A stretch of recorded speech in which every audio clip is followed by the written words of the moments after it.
Hey, everybody, welcome to the 150th CAF update. It's good to be here. It's good to be back from Heroes. Obviously, we've got a lot to talk about with regards to this past weekend's festivities over there in Charlotte. I've got a video and, I got a couple of videos from Charlotte, actually, that we'll be talking about and showing off later. But it was a good time, definitely. And I know that everybody who went enjoyed themselves immensely. So as did I. But couple things before we get started. I mean, one thing I wanted to let everybody know that anyone doing a super chat tonight, I will donate all super chats to the Hero Initiative on behalf of John Romita Sr.'s passing. I was talking with Nick the other day. I think he's going to be doing something similar tomorrow night when he has his show, and so I wanted to offer it up here to everybody as well. And I mean, Hero Initiative was always apparently John's number one charity thing that he worked on now and again, and we figured it would be wise to do the same thing here today. So yes, 150th episode, easy. It seems like it was just yesterday when we got this thing started, but we're going to get things, again, I've got tons of videos to show later on, but today I mentioned yesterday that we might have a guest artist on the show, and not something related to OA Expo, but something a little different. So I was approached by someone who wanted me to do some PR for a Kickstarter that was going on, and it was for a cherry Pop-Tart Kickstarter that Larry Wells has put together. And so Larry is my guest to get things started off tonight. So let me bring Larry into the show. Hey, Larry, how you doing? I'm doing well. How are you? Well, cannot complain, sir. It's good to have you on. I've have admired your work for quite some time, and when I got approached about the Kickstarter, because I didn't know about it, I don't know where they were promoting it, probably on all the social places, but somehow I had missed every announcement about it. So when I heard about it, I offered to do an interview with you. So tell me, how did the whole Kickstarter get get turned on? I mean, at the end of the day, it's doing incredibly well, and it's an omnibus collecting 40 years of cherry Pop-Tart. Here, I can even show the Kickstarter to everybody on the screen. There it is. There we are. So yeah, at $113,000, not too shabby. Really? Not what you were expecting? No, not at all. I didn't know what to expect. It was all Discordia's idea. He put it together. Yeah. So and he's running it and stuff like that, which is great because I'm not very proficient in social media type stuff. I'm still an analog kind of guy. And nothing wrong with that. They're running without me, and so I'm just supplying the material for the stuff, for the covers and stuff like that, and then extras and add-ons and stuff. So it was great. I've never done it before. Well, no, he did something. Yeah, we did number 24 or number 23. Yeah, we did. But this is this is pretty exciting. It's like, wow, that's amazing. Yeah, there's some people who are actually interested in my stuff. Well, still interested. Like I say, I think there's probably like 200 or 300 pieces of your art on Comic Art Fans. So I know you've got several original art collectors that have been longtime fans of your work. And, I've known about it for, at least half of the 40 years. I think I first probably heard about it in the mid 90s. So I wasn't there at the very beginning and when you started it. But what was the impetus behind creating the book in the first place? I mean, you had done a few other independent underground books prior to Cherry. Then how did you kind of get yourself started with the concept for that? Well, we were just a bunch of kids in San Francisco doing crazy comics, and it was a new thing that being independent and all that, we could do whatever the hell we wanted. And it was actually a credit as Clay Wilson with he didn't kick the door open. He showed us that the door was open, and then we could do literally anything we wanted. Oh wow, you could actually, wow, yeah. And so we're trying everything because no holds were barred, and just playing around with the comic medium, and we could do sex, and like was okay. That was the deal. Is what if I did a comic where, well, it seemed like such an obvious idea to me, to do Archie and Betty and Veronica doing crazy stuff. Mm-hmm. So I didn't do it actually them. I just did the whole genre, the wacky teenager comics. And I was believe I was inspired by the Air Pirate, Dan O'Neill and the Air Pirates, so I was hanging out with at the time in San Francisco, and because he was doing a thing with Mickey Mouse, the old Disney comics, where it looked just like it, but it was with nasty stuff. What was considered dangerous then, Right? Which always amused me that it's blots of black ink on paper, and this is dangerous. I mean, but yeah, and so the idea was that to it look just like an Archie-ish comic, and that you could slip it on the rack and not know the difference. Yeah, there you go.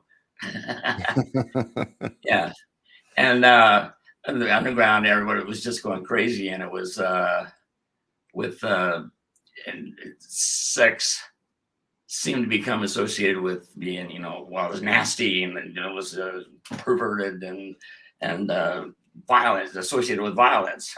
I remember what Phoebe Zeitgeist in what was in Lampoon, I think it was. Mm-hmm. Really well done. It was good stuff, but she was always getting raped by a monster with 100 penises and stuff. And so see, I was just being born around then. I was born in '68, so I kind of missed all of this. Oh, you totally did. Well, it was just a little before my time, but I've tried to catch up over the years. But yeah, well, this was nobody'd seen that, comics with. I thought, well, what if what if Archie and Benny Veronica actually, what if Archie actually got some? It had been 50 years of them, and he still hadn't gotten any. And what if they? And you fixed that? Yeah. Well, what if they did with one of these wacky teenager comics, where people, one of the teenagers, they did what real teenagers do, which in the 80s was take a lot of drugs, have a lot of sex, and get in trouble and stuff. And, so that is very true. Yeah. So I just did it as a one-off, sort of a proof of concept. I have an idea for a comic like this, and it'd be like this, but it would be better, with stories like this, but they would be better. And it's, as a one-off. And then I walked away from it. And then when it actually took a while for it to finally, his last gasp, Ron Turner, last gasp, he moved his place to a different place in San Francisco, and lost the artwork for a few years. And I had to redo the cover, I had to do a different thing. And but it took 6 years for it to finally come out. And in the meantime, I was just looking for humorous illustration work and stuff. I went to a seminar on selling humorous illustration at College Arts and Crafts, which I had attended in '66, just before the famous Summer of Love in San Francisco. That was I didn't make it through art school. But anyway, in that place there, and Ron Turner was there, and he said, "What are you doing here? The book is selling." Oh, okay. Well, I got to do some more then. So then I had to do it, and then I after running through all the obvious sexual cliche gags stuff, then, well, what do I do now? Well, I got to keep doing something. And so I got into the being satire, social comment, and stuff like that. Anarchistic, we were undergrounders, but the idea of it, there was a whole thing at that time about pornography. There's this whole, I don't know if you heard of it, but Edwin Meese, they did a whole congressional report on pornography and the scourge of pornography. And I'd like to think that I'm in there. I didn't read the whole damn thing already. That your name was mentioned somewhere in it. Somewhere, yeah. Yeah, and when they busted the comic shops, they were selling the Zap, the famous Zap #4 and all that shit and stuff. I think they didn't get any of my comics because my comics had been sold out. They were already in everybody's hands. They couldn't take Yeah, them right. away. So I missed out on getting the publicly busted and stuff like that. But I was there, and so it was it was dangerous. We're doing a revolution. We're trying to really back the hippies, the boomers, how we're we started civil rights and all this stuff, and we freedom of speech, and we were practicing that and saying, this is what it really looks like, and we really thought we were going to make the world better and stuff like that, and that didn't quite work out. Well, but I'm still here actually, and still working at it, and trying to do something. Yeah. Hey, well, 40 years later, everybody, so many people still remember it.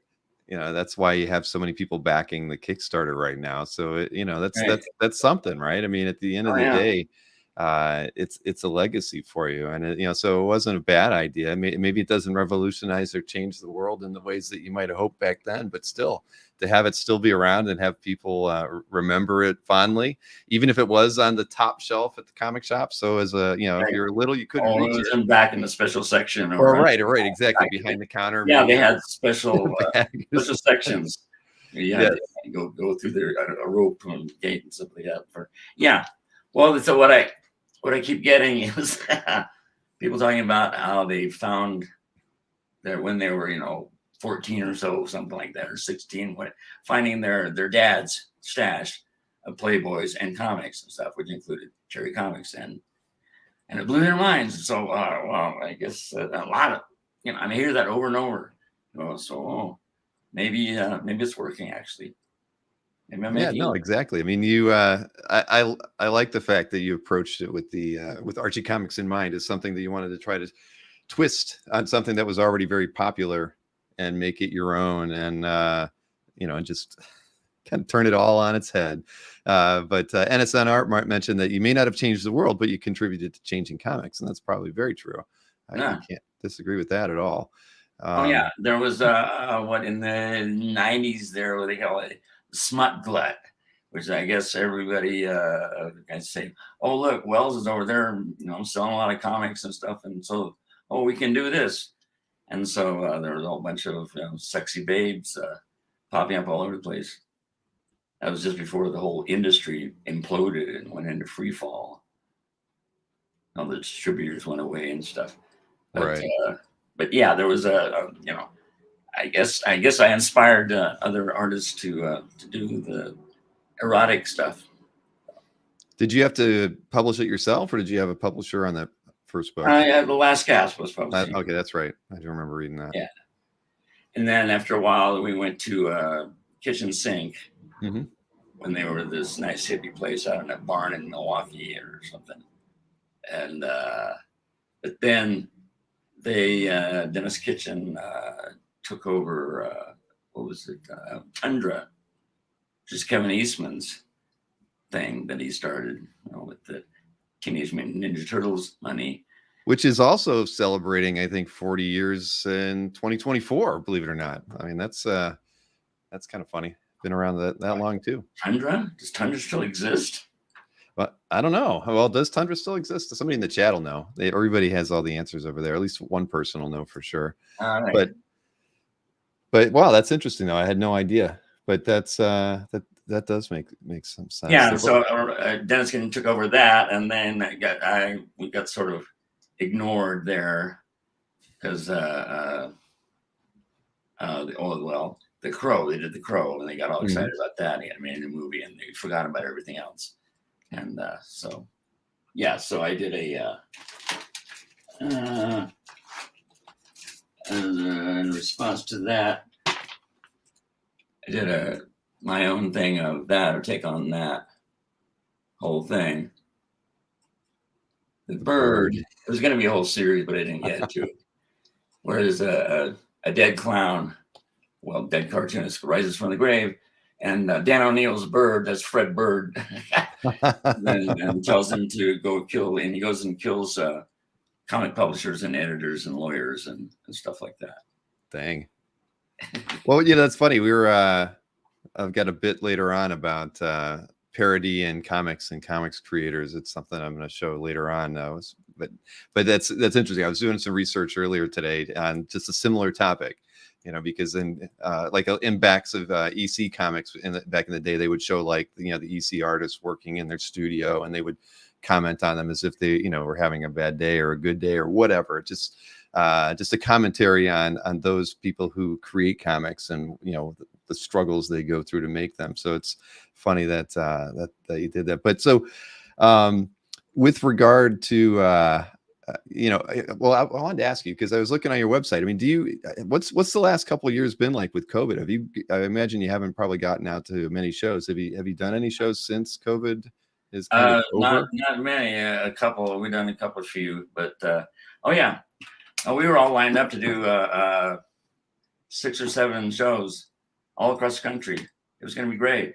When I finally got number 23, and it had been, about 18 years since I did the last one before that, and when I was living in Roswell. And so, we were all lined up to do that, and then COVID hit, and they all got canceled, and that nothing happened. So do you have any shows on your upcoming schedule? Yeah, I'm doing the Brian Polito's who does Lady Death. He does a show in Tucson on Labor Day weekend. We're going to be doing that. And then Albuquerque, we just did one here in Albuquerque, and it's the second convention they have here. But in January, they have one here, and I always have a free table there. So I always do that one. It's, in town. I don't even have to travel. But that's about it. Well, that seems to be a fair number of things going on. I mean, I was checking on your website earlier, and I can show that too, just so people know where it's at Cherry Comics. Comics with an X. I'll even put it in the chat so everybody's got it. But you have art for sale there. I mean, do you ever take commissions or that sort of thing through the site, or is that something you only ever do maybe when you're at a show? Yeah, I do that, but I'm trying to also do comics, and so that kind of interferes with it. But that does, yeah, on occasion I do that as a commission. Sure. Also, I got the link out there for everybody if they wanted to check out what you have available on the site and to reach out. Oh, yeah. And that has a link to my blog, which is my web comic, which is I'm not doing a very good job of updating it, but it is there. So I read through a couple of pages through there. You're getting a few things. I saw you were at Burning Man several years ago. See, I've done a little bit of looking around. That must have been fun. Oh yeah. I did. I took a stand-up, a life-size stand-up cherry cutout. Did you really? I didn't see that part. I knew you were there. Oh yeah. Cherry's been there. Yeah, I went 6 times to Burning Man. It was great. Wow. And it was really messed up all the same. The full spectrum experience to go from total ecstasy to complete anguish and disgust on everything in between. It's it's a good thing. Yeah.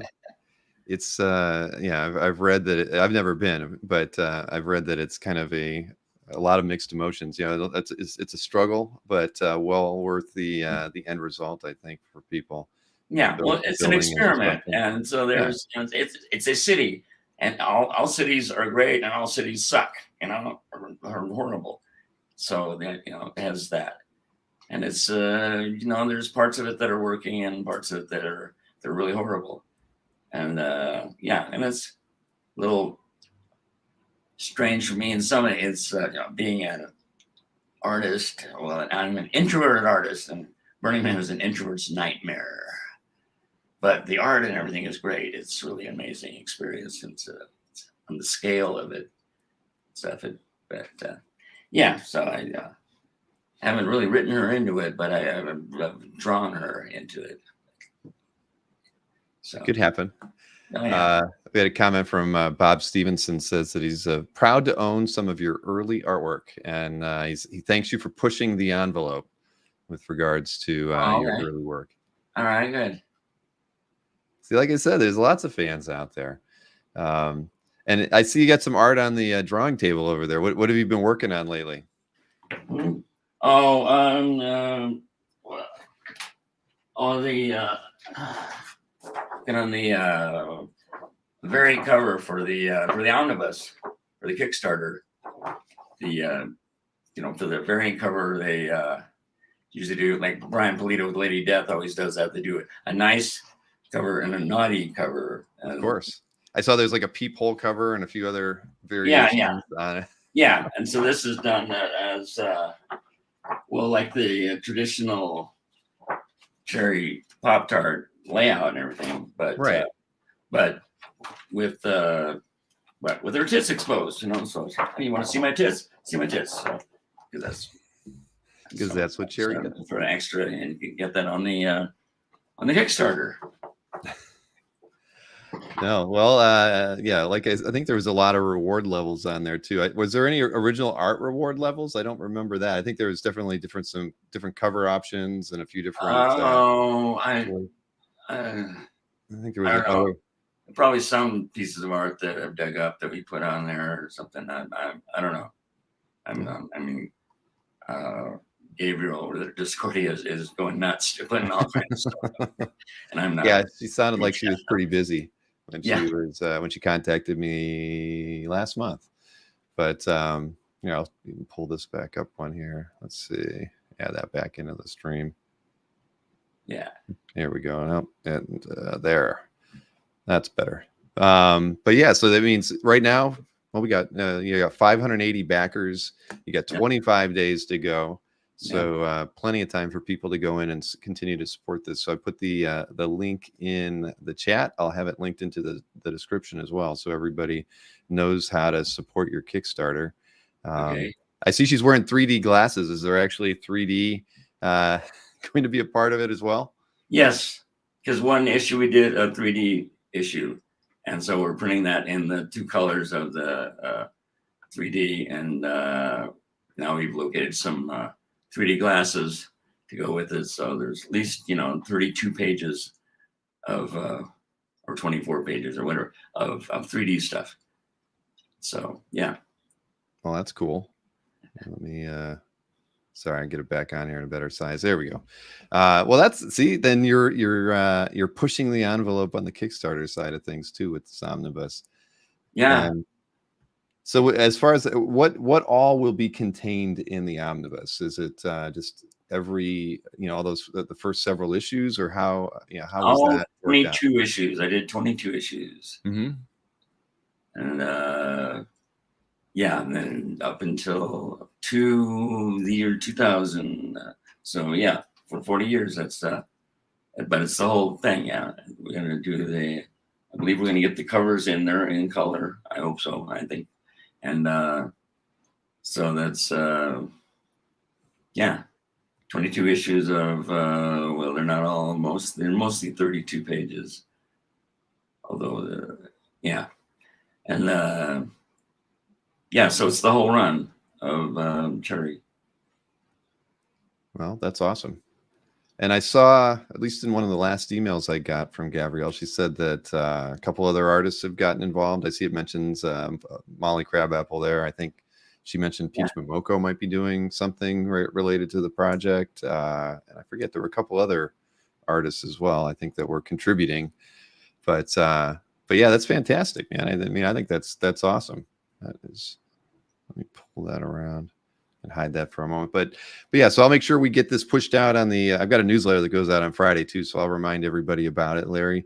And anything I can do to promote it is my pleasure. I think that's great. So sorry, I'm reading through the chat, making sure I didn't miss anything.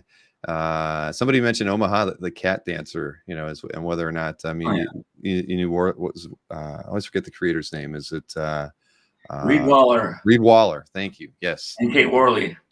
They're good friends of ours. And we were doing, when we went to Kitchen Sink, and they were with them too. And then there was a Canadian gal doing a book called Melody or something about a stripper.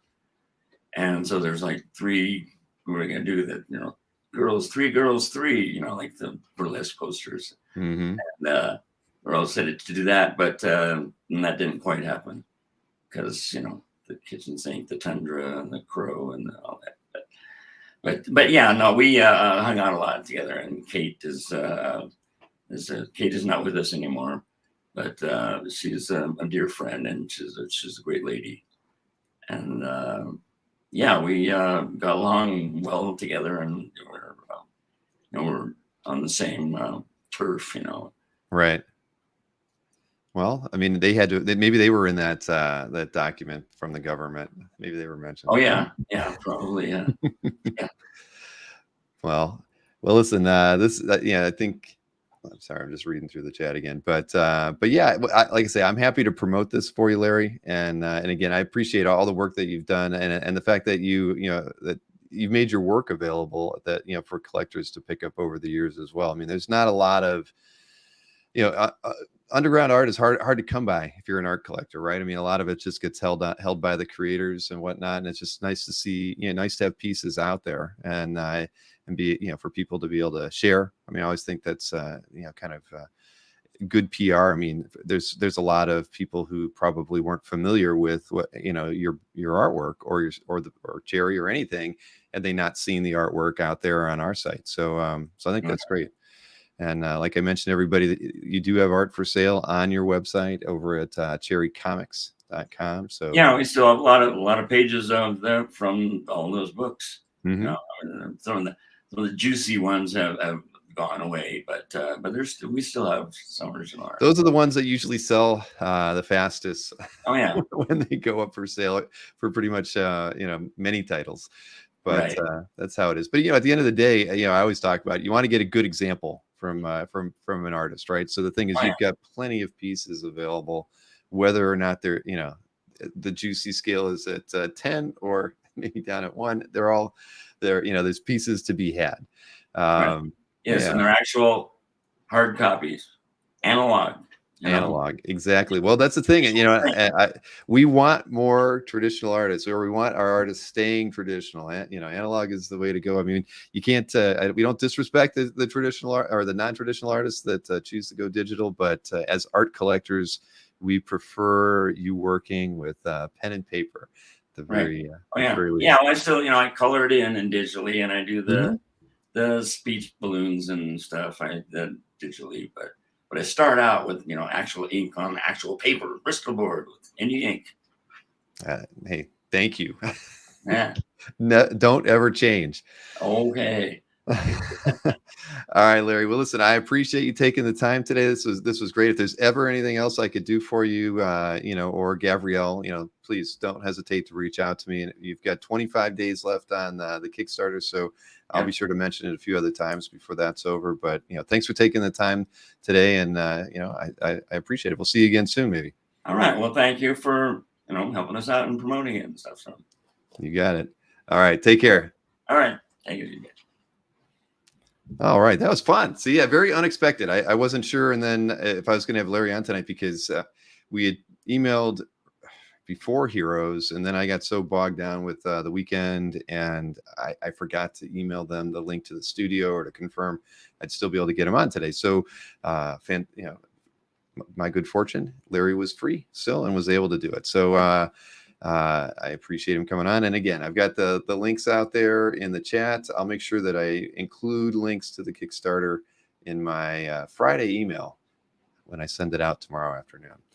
So, like I said, we've got a whole bunch of other things to talk about. I mean, the big thing being, of course, Heroes, which was last weekend. And gosh, I meant to pull a piece of art. I guess I'll do that while I'm showing the video clip. As everybody knows, I requested that we get as many images from the show as was possible, and I got probably a couple hundred images from the entire weekend, from Thursday through Sunday. And I'm quite certain that I did not get to pull them all and use them in this video clip, but it still ended up being a sizable, sizable video file here. I think that everybody's going to enjoy, but it's a good recap of what the weekend was like from the event at the Abari Bar on Thursday, which was the Heroes kickoff party. I didn't have to say a few words this time, which was good because I was having too much fun. I think tipped back a few more beers than I normally would, but it was a good time. Nice seeing everybody there. There was obviously a lot of collectors that were there last year that weren't able to attend this year, so it was still a whole lot of fun. And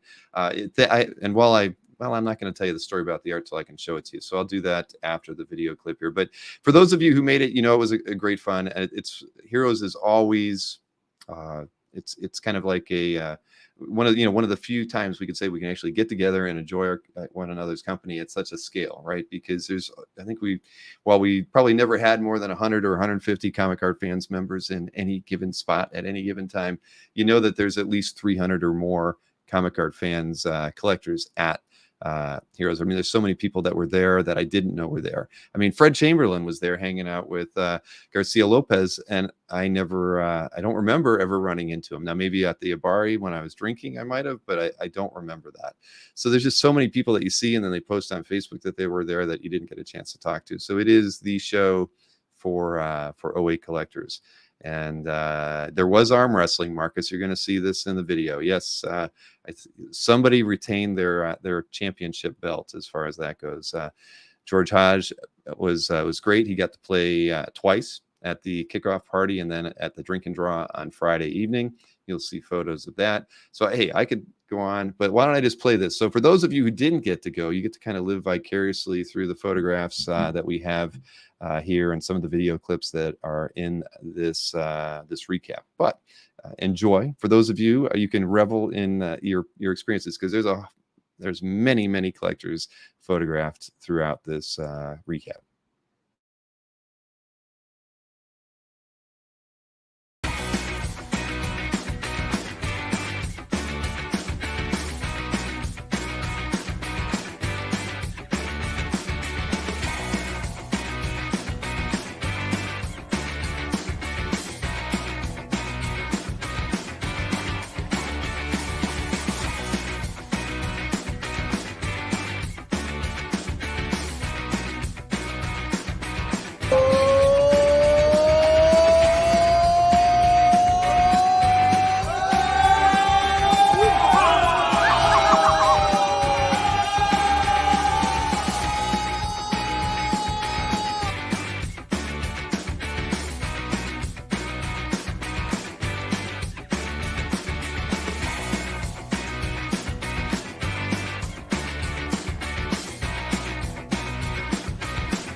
Say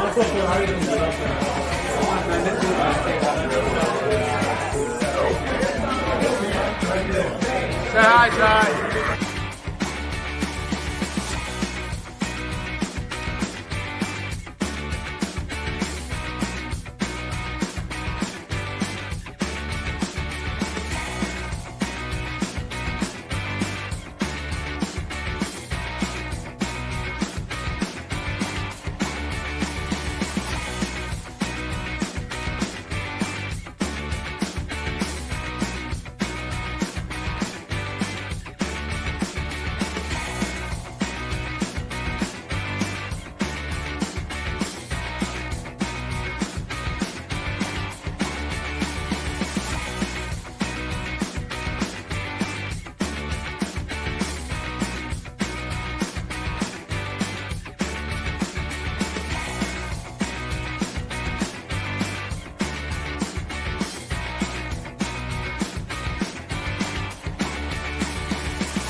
There you have it.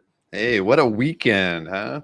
So sorry for you that didn't get to make it, but it was a great time had by all. I have to thank Rob, of course, for being a gracious host on Saturday. That was a lot of fun. I think we had probably like 30 collectors there. That was a very good time. And that is true. As you saw, Aranga, he's everywhere. He's everywhere. I don't know how he does it, but he gets in. I think he was in at least 50% of those photographs. So was Kazra somehow too. I don't know how that's possible, but he did it. As everybody mentioned, Kazra bought the pizza. It was kind of like a dry run for what we're going to do with OAX, because remember, it's going to be a pizza party at our auction. So yeah, clearly that was you mix alcohol with pizza, you get everybody in a happy mood, and that was quite evident by I think what we had 5-6 pizzas. They were gone in about 5 minutes. So that was that was a good time. But no red suspender guy. That was that was Manny. He's been around for a while. I think he's got a calf gallery. He was definitely trying to keep everybody quiet.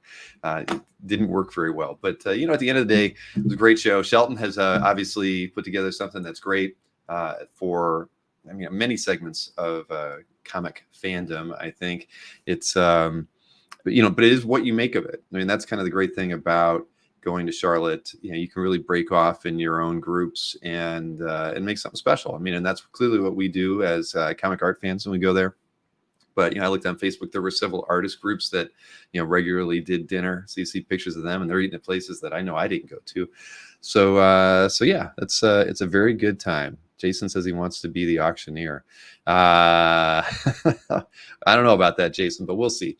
I saw a whole bunch of I tried highlighting some comments earlier. Did I get them all? Who knows? I saw Marcus donated a super chat, $4.99. Thank you, Marcus. Remember, every super chat tonight I will give to the Hero Initiative with John Romita Sr.'s name associated with it, because it was one of his favorite charities. Let's see, what else did I see there? I know I thought there was a couple things. That somebody's offered Marvel fan money for his mystery sketches after. That's pretty good. Will I be selling those at Megacox next year? No.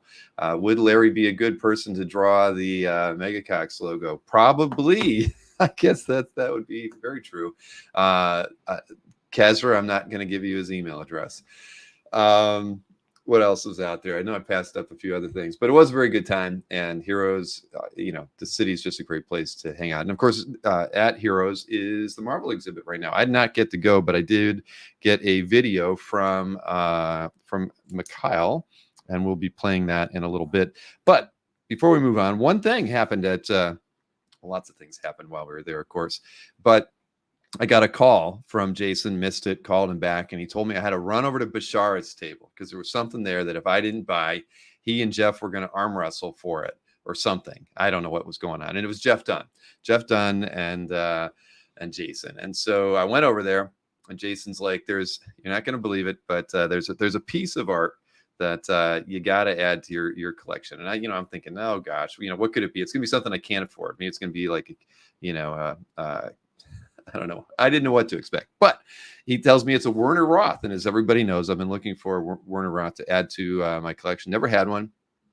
As nobody really likes Werner Roth. I value his time and effort on the X book early on. I mean, without Werner Roth, do you get to Steranko and Neil Adams? I mean, maybe not. But the thing is that, a lot of times when you see a Werner Roth X-Men page today, they go for about $4,500, right? If you get a couple team members on it, I mean, they're good. And honestly, it's probably a fair price. That's why it's just a little out of my range. It's like, I haven't found a piece that I want to spend $4,500 on. However, there was a page that Bashar had that he had for $1,800, and I should have scanned it. But this is from issue 46, the Death of Professor X issue.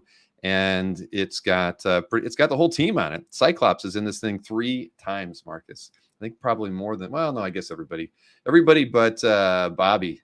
No, Bobby's in it too. No, anybody but, well, here, let me just show you the page, get it over with.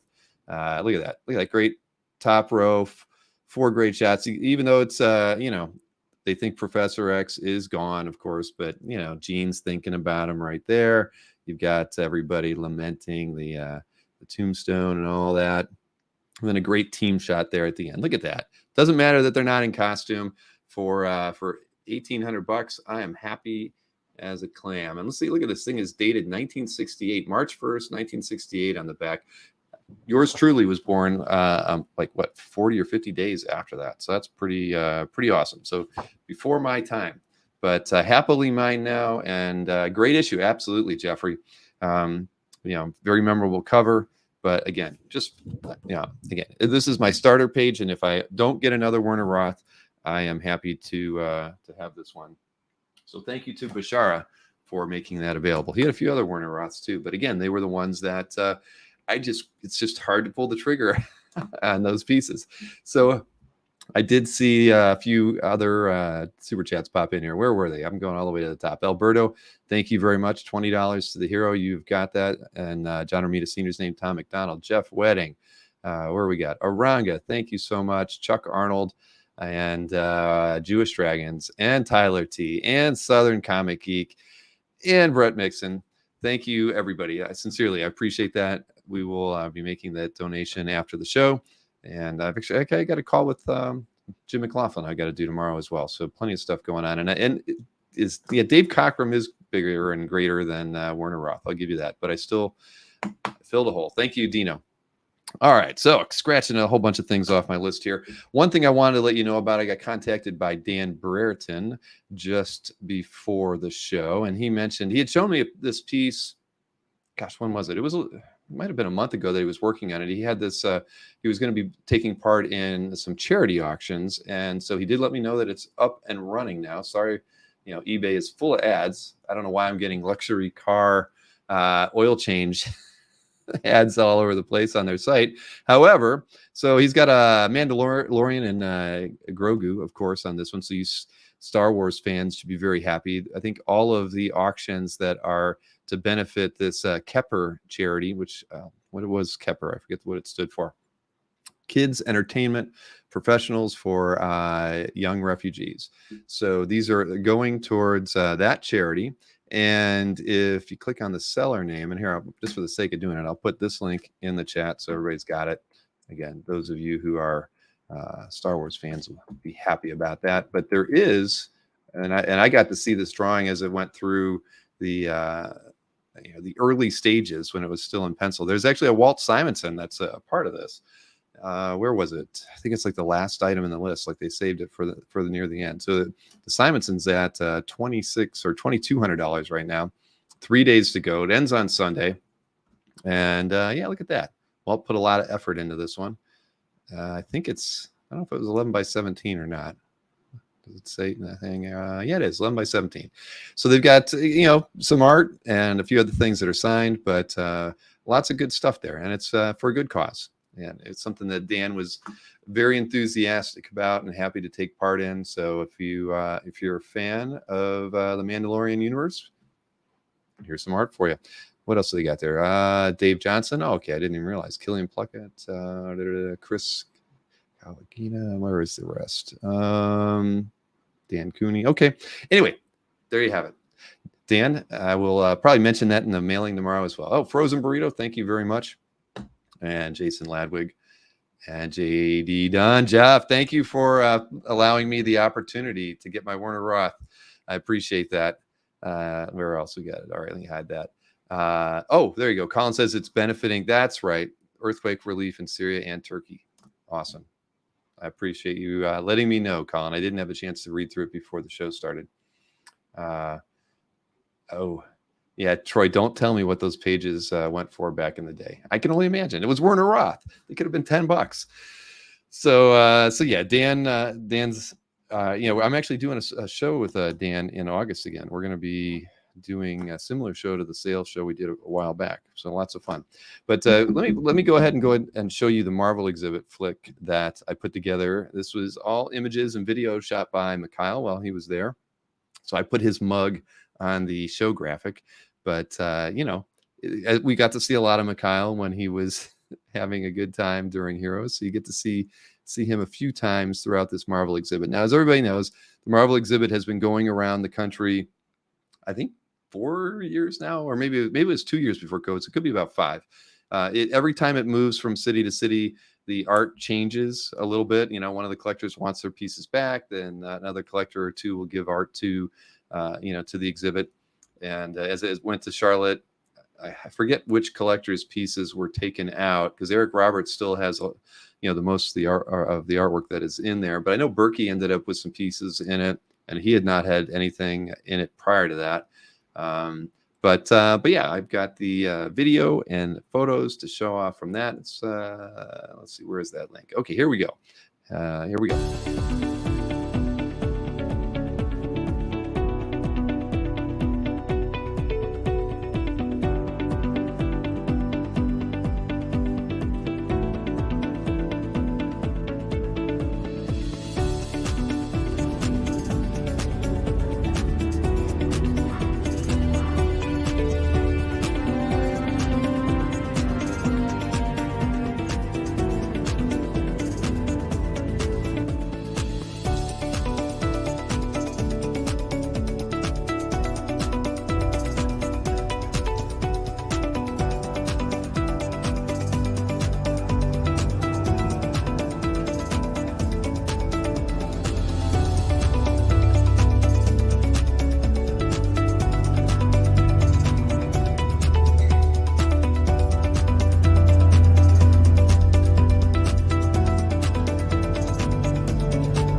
There you have it. Very fun. I mean, I wanted to go see it again, and I know I think I saw Colin mention that, the price. It is expensive to go to it, no matter where it's been. I think it's always been in between $40 and $50 typically on the entrance fee.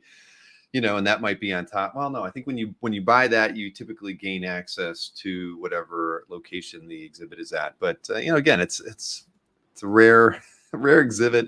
The price is a little steep, but it's definitely worth it. And is it going overseas? I saw somebody ask. I don't know. I don't believe so. But I don't know. I can ask Ben Saunders for you. I mean, he is even Chuck Costas. He would know. I'll ask. I have.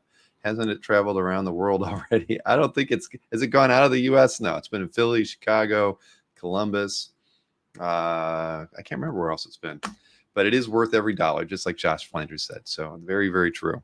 So here, let me, I could hear the, exactly, Mikhail. One of these days I'll change the music to something else. I just like that one. I think it's a good gallery walk through a clip. It works well for me. I definitely think that I probably could have changed the music up a bit on the Heroes one. So before I release that as a standalone video, maybe like day by day or event by event, I'll tweak the music based on the mood. But whenever a Ranga pops up, we'll have like some drum roll or something. I don't know. Anyway, here, let me hit the schedule here for everybody. It hasn't changed a whole lot, but I think I had to change a few dates here or there. Next week, I've got Bill Morrison and then Bill Reinhold on, both artists, of course. Going to be a lot of fun. Bill, I'll be speaking to primarily as an art collector. I mean, he has one hell of an art collection. If you haven't seen his calf, I don't think he has even a fraction of what he owns in his calf, but it'll be a good, fun time talking with Bill next week, and Reinhold as well. I've seen him at shows and I never talked to him. So I'm really looking forward to getting to hang out with him. See, James should be happy. I got the sketchbook show listed even on here in July and August. Jeffrey Hartnett, collector, will be with me on the 25th of July. That's a new one. Koi Pham, I got to meet Koi Pham for the first time at Heroes. I'll have that art sale with him in August. There's Dan in August as well. What did I add? I thought I added something in here. Maybe not. Oh, I had to move the Howard Chaykin show. He was in July, so let's move to the 26th of August. And I also had to change Berkey once again. Now he's really going to be on July 31st in a post-San Diego Comic-Con event sale. So that is that schedule. Not much change. I've got some work to do. I got to get out there and start sending out some requests on interviews. So I'm going to go ahead and open up the package. Again, this is from, who did I get this one? This is from Anthony, and he's sending, sending comics again. So let's see, what do we got here? We have something, Guardians of the Galaxy, and it says, B, this is so you, with a bunch of arrows, and it just says, introducing Woden, the son of Thor. I don't know, Anthony. That is, why is that so me that I would be the son of Thor? I'm more appropriately the main guy himself. And then let's see. A Captain America comic with Modam on it. It says Modam means murder. So I don't know. Is that that doesn't look like Albert's wife at all? Look at that. Anyway, more comics to put right next to the in the bathroom sink. I'll read those later. And I think I got my final mystery sketch, so I can open up that as well. This came in from 4C Comics. So Jeff and let me get this over here. Ken have got this over to my way. Actually, I think I got it probably like last Monday or something, but since we didn't have a show last week, was not able to open it. There we go. Pretty sure I got Ron Wilson. Let's see here. Because Maureen had asked for a Thor, and I didn't get the Thor. She got those other pieces were in Jiggy's set for the Spider-Gwen that my daughter got, and the Jack skeleton piece that was for my son. And there you go. I've got try to get that on the right light there. So there you go. Very, very much. We look the same, don't we? I don't look like the son of Thor at all. So there you have it. I have got my first Ron Wilson art, everybody, and happy to have it. I got to see Ron at the at Heroes as well this last weekend, so it was fun. I don't think I'd ever said hi to him before. Finally did. Let's see here. And I know I saw some questions that I should have highlighted. Alberto is asking me, hey, Bill, do you know if all the 4C Comics mystery sketches have shipped? I have not received any from them yet. I would have to ask. Well, you were on, I remember we were emailing. I think you ended up getting one from every artist, I think, if I'm not mistaken. I mean, I can ask Ken, or Jeff might know if he's in the audience. I don't know. But it might be that maybe one of the artists hasn't gotten their art to Ken, and so he's waiting to send you all 4 at one time. I could be wrong, but I'm going to make a note of that, Alberto, and I will ask. I also think I saw you ask earlier, that I'm pretty sure I even highlighted that, asking about the Kickstarter. Okay, you do say you had 4. Yeah, more than likely, I'm sure that they made a point of, and because 4C only had 4 artists working on it, I guarantee you probably got one of each. And when Ken was on, I think he said one of the artists hadn't gotten the art to him. That would definitely be why. But I'm going to ask them about it, and I will let you know. And there was a question, or Alberto, you wanted to know about our Kickstarter. Most of the Kickstarters have been fulfilled. For whatever reason, Anthony was going to drop off those sketch covers by Sharon. He didn't want to put them in the mail. He wanted to hand deliver them to Dynamite, and for whatever reason, he hasn't been able to get over there. He tried setting something up, to meet somebody there and drop it off. That didn't work out. He actually brought them to Heroes and had Mike and I sign the back of them as well. So whoever got Sharon sketch covers is going to get them signed by everybody, which wasn't on the docket originally, but that might be the holdup. I'll ask Anthony when because he needs to just get over there and get those dropped off. So I don't know why he's taking so long to get them over there, but we will work it out.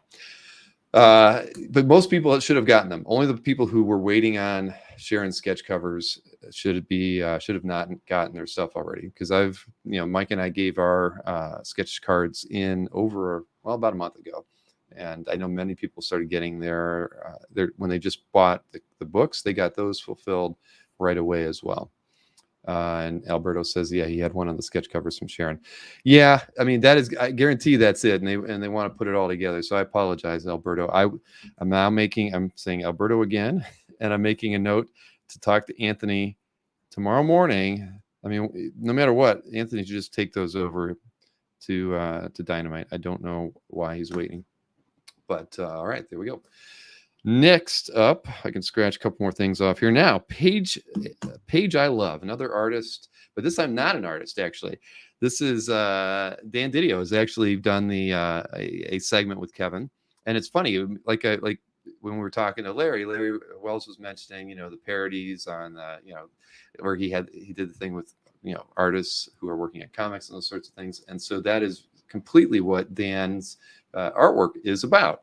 So I thought that was kind of funny, but I'm going to show this. This is, again, it's really fun. I mean, the audio on this one's a little different because I couldn't really beef it up. I think Kevin might have been doing a phone interview and recording it. I can't tell, but I couldn't separate their voices to make one loud over the other. But it's set to where it's really just fine. I think you're going to enjoy this one. And it was funny. I posted these last Friday, or timed them while I was gone. And, they got a lot of views. People definitely like this. So, Kevin, way to go. Definitely a great idea for doing these. We've got a bunch more of them in the can, too. So I think we're going to keep using them. Use subtitles. That's one way to get around it there, Marcus. All right, well, let me go ahead and show Kevin's latest, A Page I Love.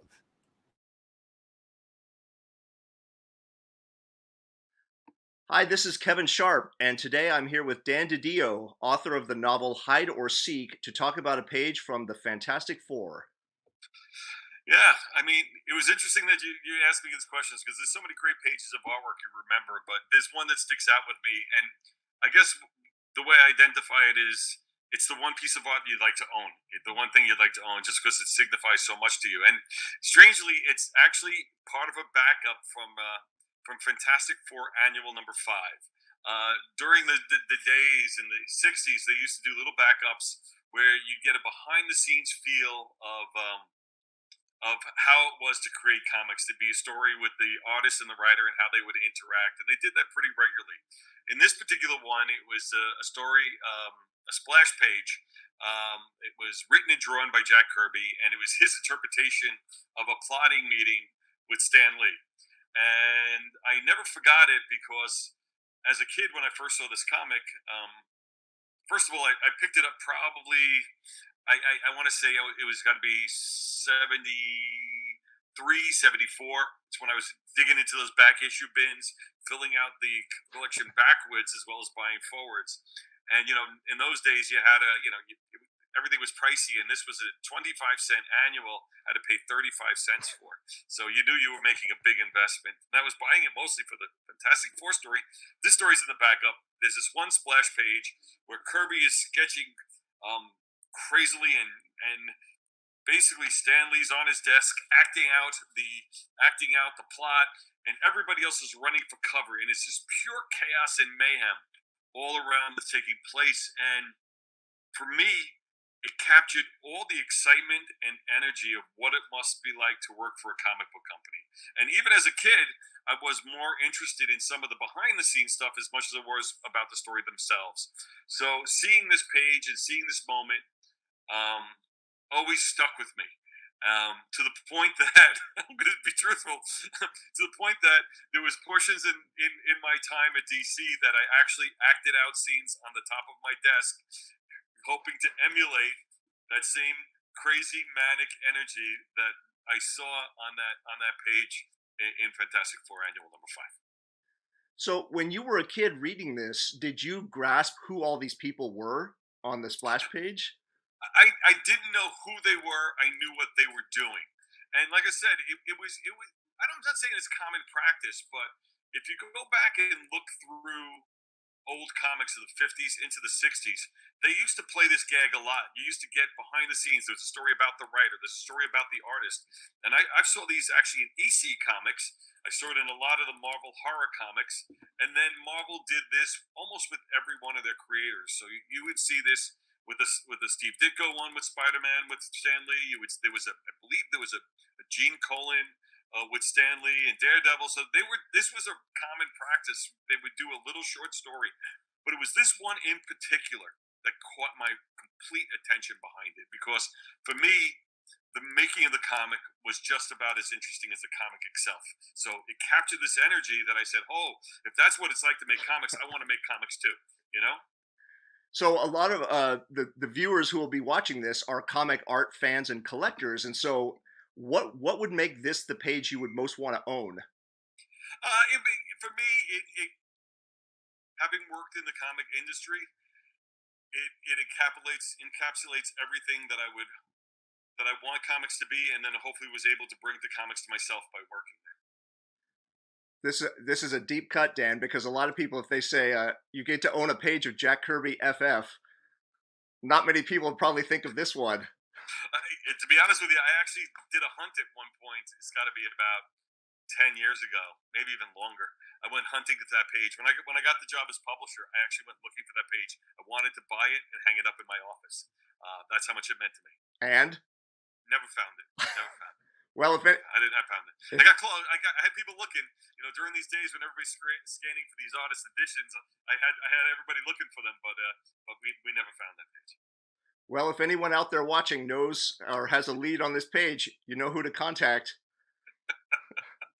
I'm on a fixed budget now. Not as much energy for excitement for it as much nowadays. You don't have those DC bucks right now, so okay. Exactly. Well, thank you, Dan. And the page is from Fantastic Four Annual number. Yeah, number 5. And it's something with the plot. I think you call this a plot or something to that effect. It's the splash page of that short story. Yes. This is a plot, I think, is the plot. That's the one. Yeah. Question mark. Question mark. Yeah. All right. Thank you, Dan. My pleasure. Thank you.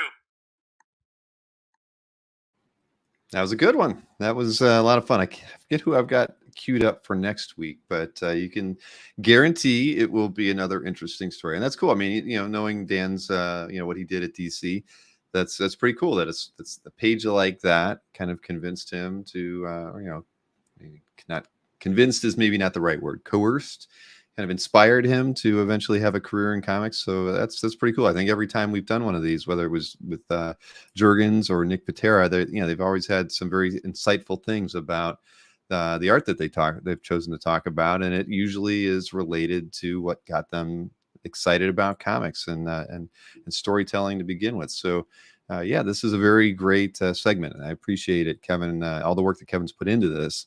And it's going to be a weekly thing.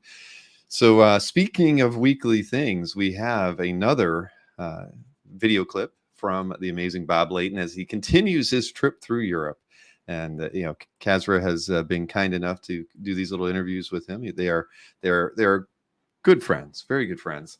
And once again, we've been fortunate enough to get a couple video clips from Bob when he's doing I think he's doing a signing at a comic shop, and as part of this, somebody shows him a very important piece of comic history, at least for Bob, which was from the Iron Man versus Hulk issue, that one punch knockout of the Hulk. You're going to get to see him taking a look at that.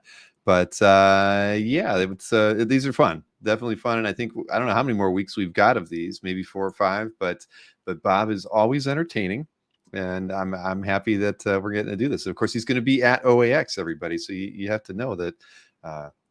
These are kind of like a precursor to actually getting to see him in person when you travel to OAX, which I hope many of you end up doing. So let me go ahead and play this clip for you. This is again from Bob. Where in the world is Bob Layton?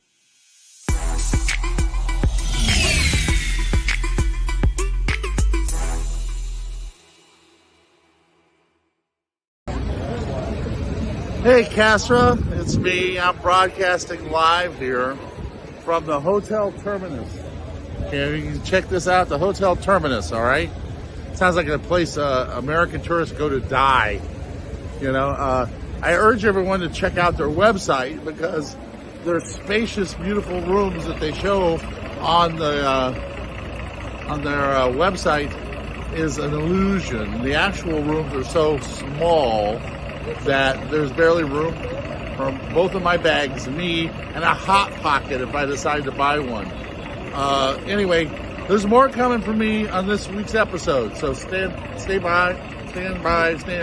wherever you want, and we'll on with the show. Luann, and we were talking about the historic aspects of the original Iron Man, and he brings me this, one of the most famous pages from the early run of Iron Man. It's the punch heard around the Marvel Universe, where the Iron Man knocks the Hulk out with one punch, that they did in the movie as well. But he actually owns this. We're here in Paris, France, and he owns this. And I said, it's too early to call David Maisel, because I right now the former head of Marvel Studios would make him an offer right here on the spot.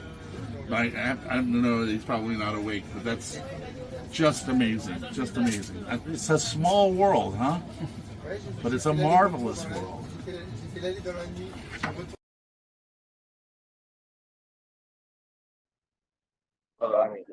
Castra, Hey, how Bob. you doing?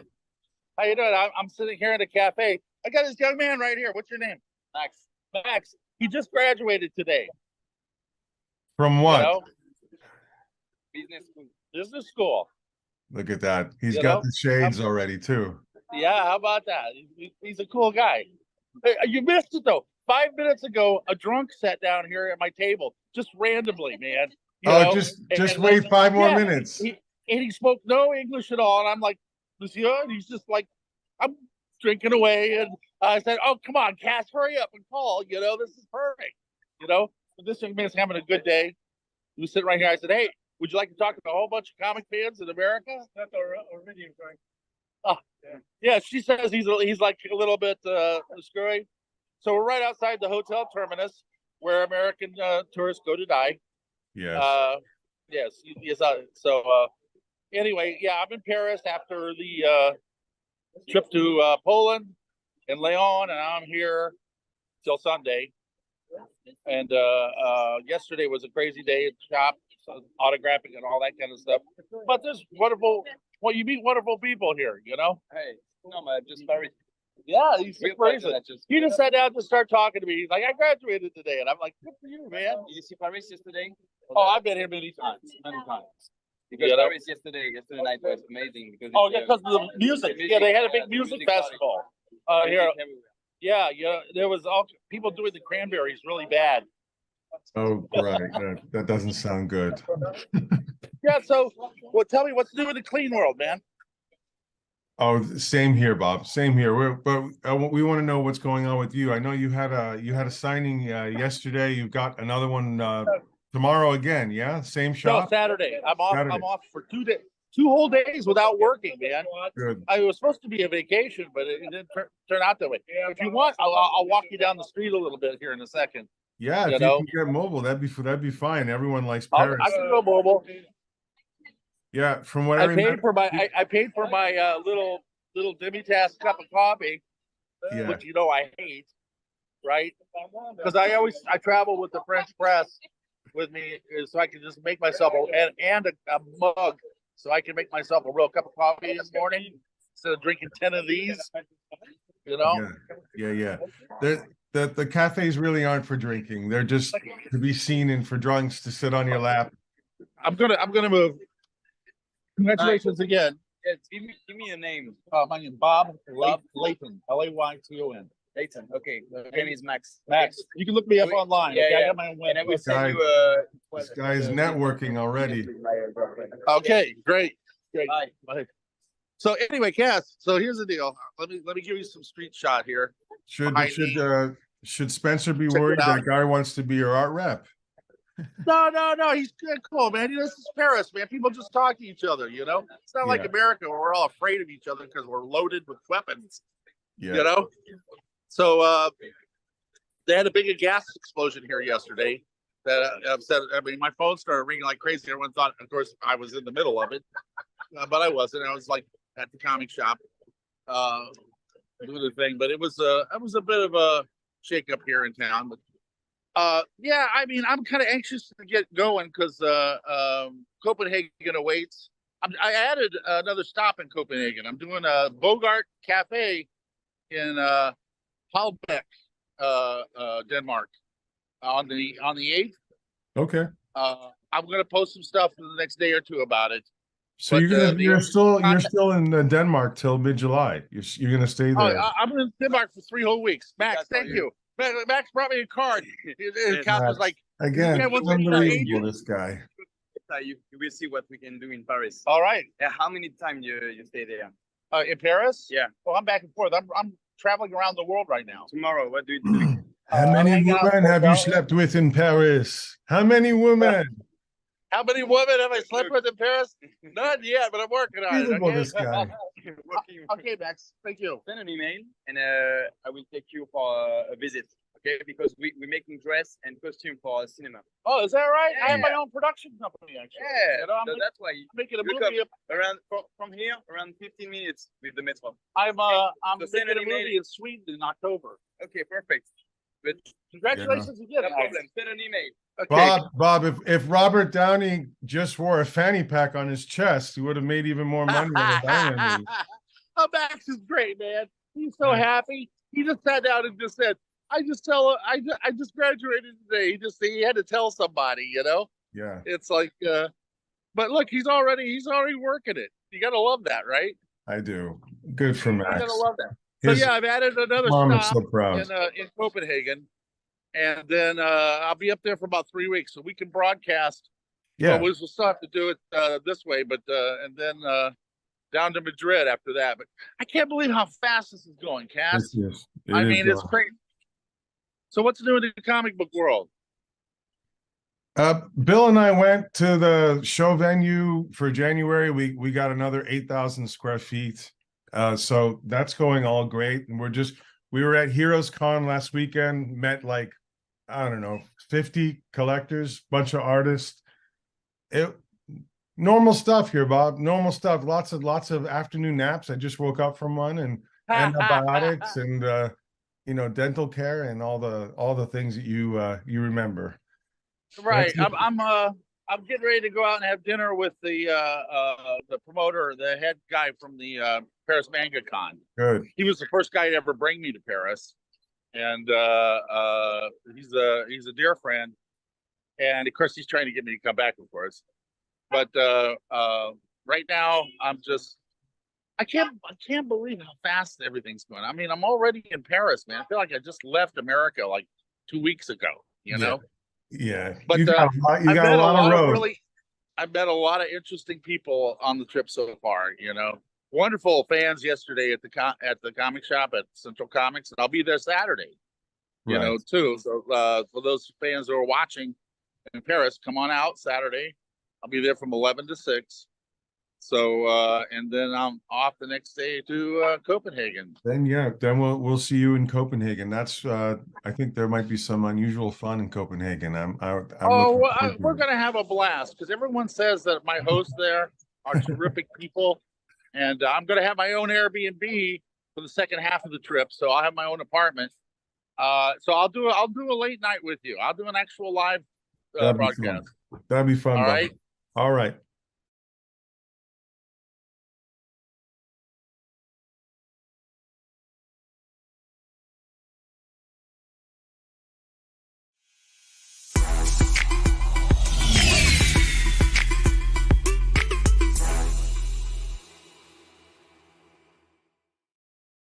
All right, Denmark, here he comes, right? So we will see what trouble he can get into before he leaves Paris. He's got his priorities, ladies and gentlemen. We will find out more about those priorities maybe next week. But yes, Kazra and I were killing the OAX over at Heroes. Did talk to a lot of different people. Have a lot, hopefully we'll have some follow-up meetings. Kazra and I have a few things to discuss tomorrow, a couple interesting things. Hopefully, I'll probably have more to talk about next week. We've been slowly announcing new guests. I forget who I added to the site before I left for Heroes, but I'll make an announcement tomorrow. I mean, we did. I've got some other artists who finally got me their photographs and things like that, so we can get them listed on the website. Talking to several more, of course, and all good things are happening over there. But you have to remember that as far as the early bird ticket pricing on the tickets for OAX, it does end at the end of July. So you still got time. I know a lot of people are waiting, but the hotel has been doing rather well for us. I think we have to increase the room block immediately, or we're going to run out of what we thought we needed right away. So I think when I have a list of things to talk to Kazra about tomorrow, and that was the first thing on the list, was call the damn hotel and add their couple hundred nights to the list, because we're reaching capacity for what we were expecting, which is a good thing. It's a very good thing. This is not the Bob. I get it, but Bob will be back next week. Just enjoy it. Matt Ellison and Gerhard and Mannix were added right before Heroes. There you go. Thank you, Jason. Those guys are all in there, and I've got I think I've got 3 more that I could add tomorrow if I have the time. But again, we're talking to several other people. Some other dealers have committed to coming to the show, and I was just emailing with Heritage earlier today as well. I mean, so everybody's excited about it. It was funny every time it wasn't like Kazra and I walked around the whole show together, but whenever I would walk up to anybody, it seemed like any artist, they would say that, I had 2 collectors asking if I was going to be at OAX, or, people were just mentioning that, everybody's talking about it. So that's good. I'm glad that we're at the forefront of everybody's minds when it comes to OAX. Jewish Dragons had a good question there. Let's see. He said, speaking of travel, how do you all travel with your portfolios when flying? I'm trying to make it to OAX and was curious about those kinds of logistical issues. There is actually a really great portfolio carrier that many collectors have. Unfortunately, I don't have one, so I'm not familiar with the brand, and there's probably several of them, but I know like James Siegel has one. I forget what other, I think Fish has one as well.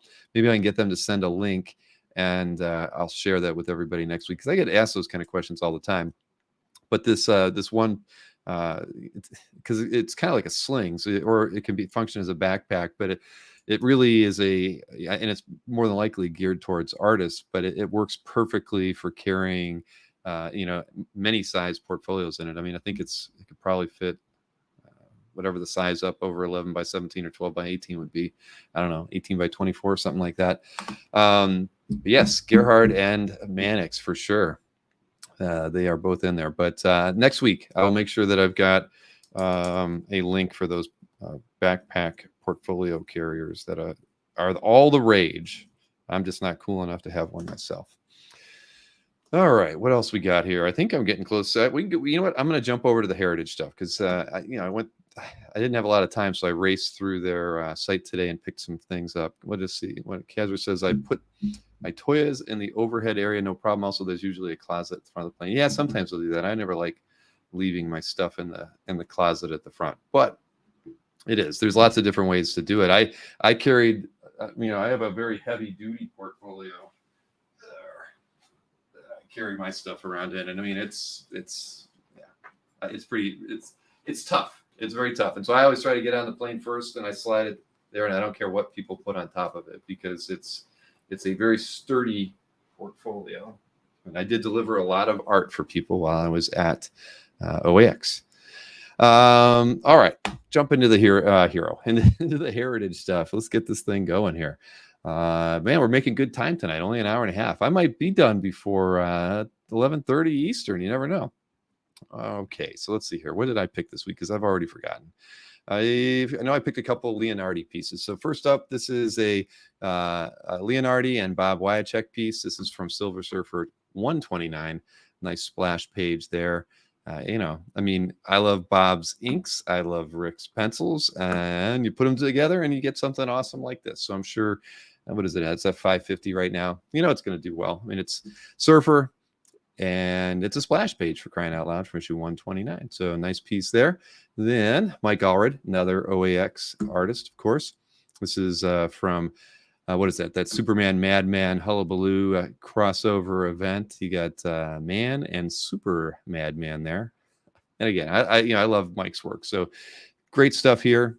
And you can do you can't do any better if you want to have a all red Superman related piece, right? Look at that. It's a chapter splash for crying out loud. Part 1. Then I had to pick this Paulo Rivera piece. I always talk about Paulo and his dad, and how very often when you're on Splash Page Comic Art and buying pieces from Paulo, especially things done in the last 8 years, his dad has inked a lot of his stuff. Of course, there's not a lot of fresh Paulo artwork out there, but if you go through Mark's website, you'll find a lot of things by Paulo that were inked by Joe. And Paulo, of course, is on the West Coast. Joe is in Daytona, Florida, actually.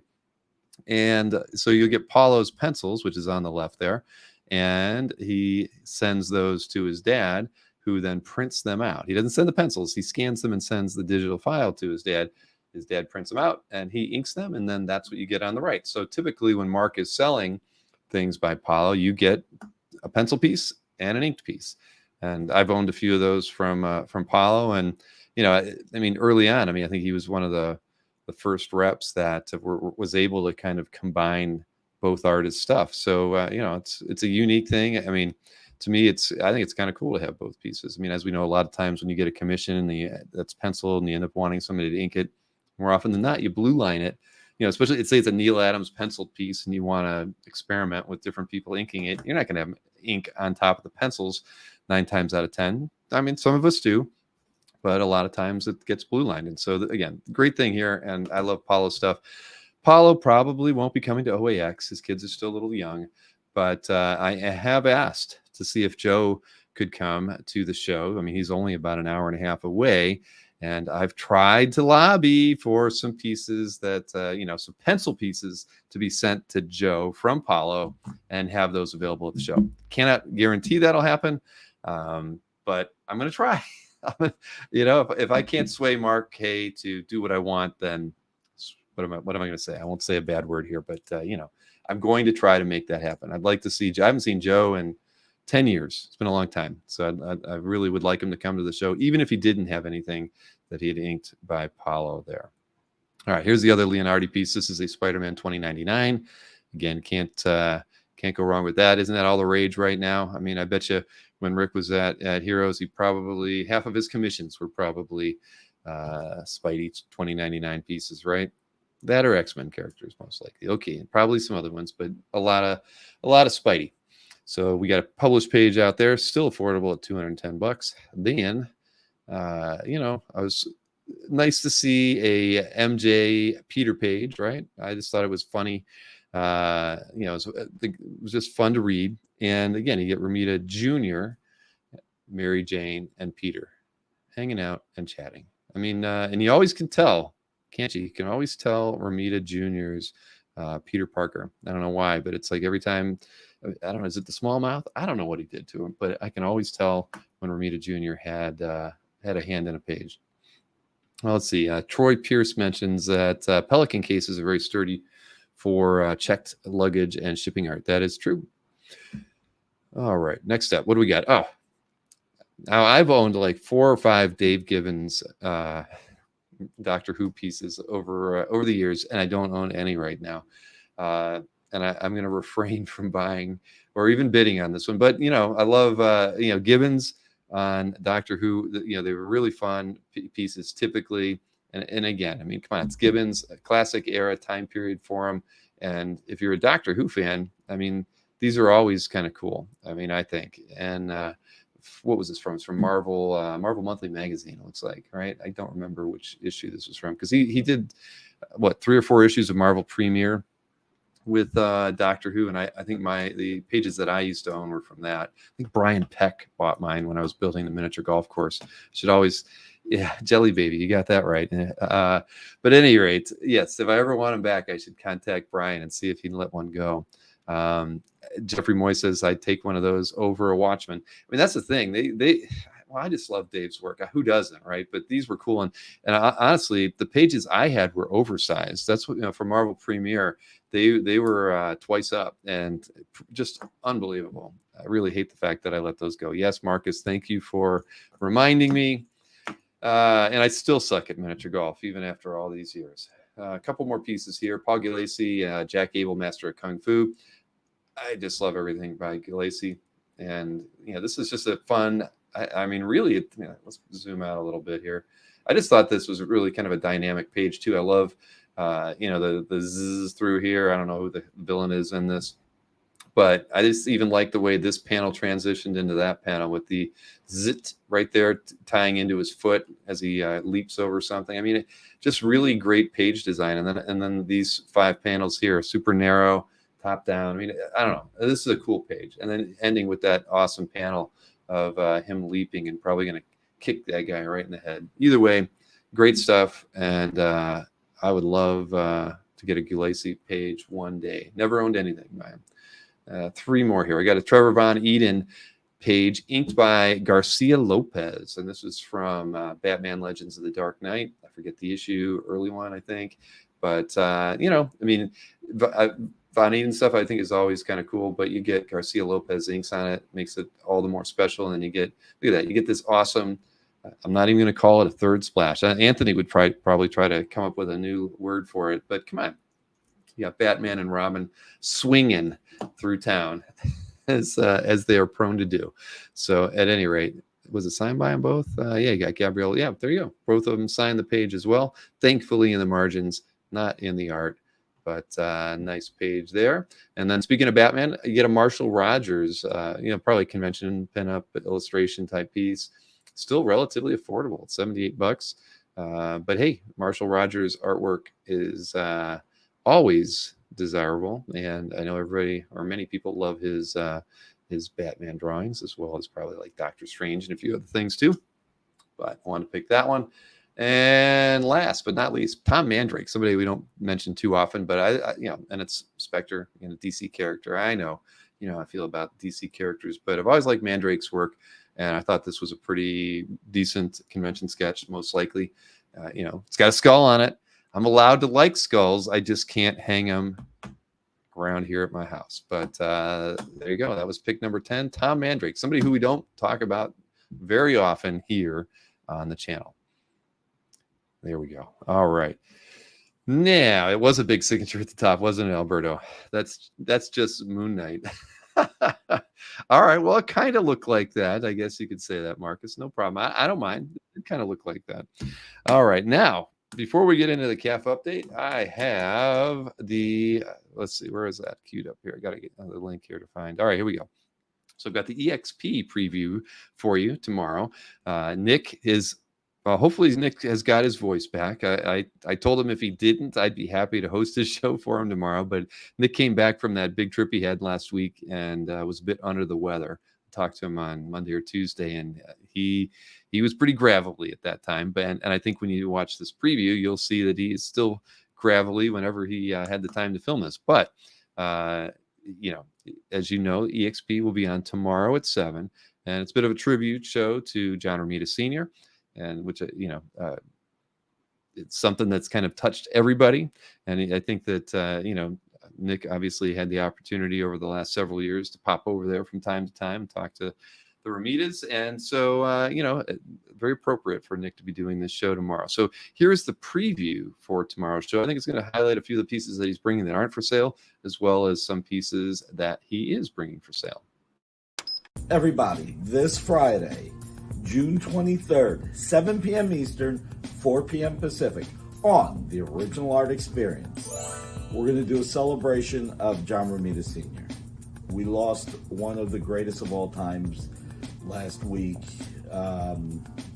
John was not only one of the most talented people in the industry, but one of the most loving, most gifted, nicest people in the industry. And he was always there to teach young artists how to grow. And he was just a fantastic human being. He passed away at 93 years old, and he was just one of the greatest of all time. Excuse my voice, I just came back from a work trip, and I lost my voice, which probably Amy's happy about. I can talk less. She's smiling now. So anyway, I don't know if we're going to sell anything this Friday. If we do, we're going to donate part of the proceeds to the Hero Initiative. But I wanted to show some of the pieces that I'll be showcasing on Friday. None of these are for sale, but I thought it would be really cool real quick. We've got the Spider-Man #1 cover from 2014 by John and Tom Palmer. We have the layout for the Superman 34 cover, the first John Romita Jr. cover, and the actual cover itself, also inked by Klaus Janson. I've got a Mid magazine cover that John Romita Sr. painted. I've got this young children's book illustration. This is the original illustration on vellum. And then this is the actual printed with the paste up and art. So we've got both of these together. Then some cool stuff. I got this letter that John wrote to Polly Watson about the death of Gwen Stacy and the importance of Gwen Stacy and Mary Jane.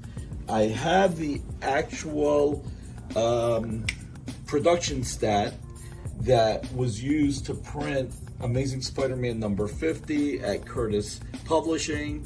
And then I have this color comp of Amazing Spider-Man. This was the lithograph we created from this historic issue.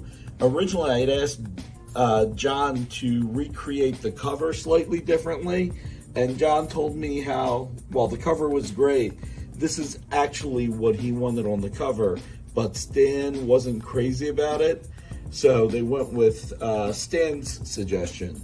So we'll talk about that a little bit more. I've got one of the last pieces of art that John Romita Jr. drew that John Romita Sr. inked for New York Comic Con variant cover. I've got this great Mutant X pinup that John did for Lisa Hawkins for Mutant X #12. I've got all of this reference material and photocopies that John kept that he loved, helped him reference some stuff. And we're going to talk about one of the first pieces of original art, and actually on some levels my favorite piece of art, because this is the first time John Romita Sr. Gave me a gift that was personalized, and on a lot of levels this is my favorite piece. I've got Stan Lee, John Romita, It's fantastic. So we'll talk about a few stories. We'll talk about the stories of John going to Home Shopping Club with me. It'll be a remembrance, and like I said, I don't know that we're going to sell anything because I can talk a lot. As Amy's shaking her head, yes. But if we do, a percentage will go to the Hero Initiative, John's charity of choice. So this Friday, June 23rd, 7 p.m. Eastern, 4 p.m. Pacific. See what I did? Got to the 4. And hit that thumbs up and share. Sharing is caring. You guys will see me Friday at 7. There you have it. Tomorrow at 7 o'clock. I'll be tuning in as well. I think Nick will be he'll be ready for it. His voice will be back. So I know why we got through things a little bit quick today, because I forgot to do one thing, and I'm going to do it right now. I have a weekly flip for everybody. We haven't had one of these in about a month. And Southern Comic Geek, aka Jason Richardson, has provided a flip for me. And I had it on my list, and as I was scratching things out, I managed to skip right over it. So I'm going to show that weekly flip, and then we'll get on with the CAF update. But so let me go here. I actually have to share this a little bit differently because it's a larger file size than StreamYard allows me to just play normally. So I'll pull up the weekly flip that way and swing that to okay.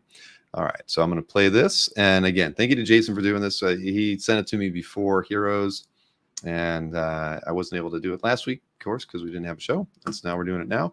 So enjoy, and I'll be right back as soon as this thing is over.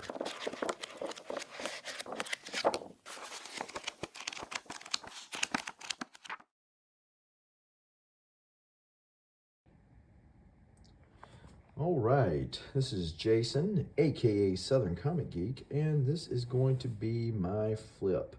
These are currently my art. Or is my art associated with the Incredible Hulk. So as you can see, I got this from Anthony, who always ships in a portfolio. First up, we've got a great patriotic piece. This is a prelim. I forget the artist's name, but it is a print you can actually buy off of eBay. But this was the prelim that he did for it. Very, very close to what the actual print looks like. And with the Hulk and the little young man in front of the ruins of 9/11.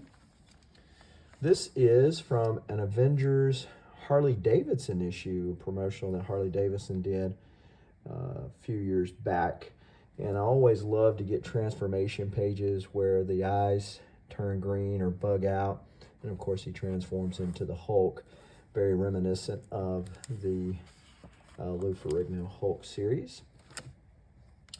Then we've got Hulk the movie. So speaking of which, he bumps his head, green eyes. That means the crap's about to hit the fan. Bought this a few years ago in Dragon Con and got Bagley and Scott Hannon both signed that. This is the last page of Immortal Hulk number 16, and it was also used for the second print cover.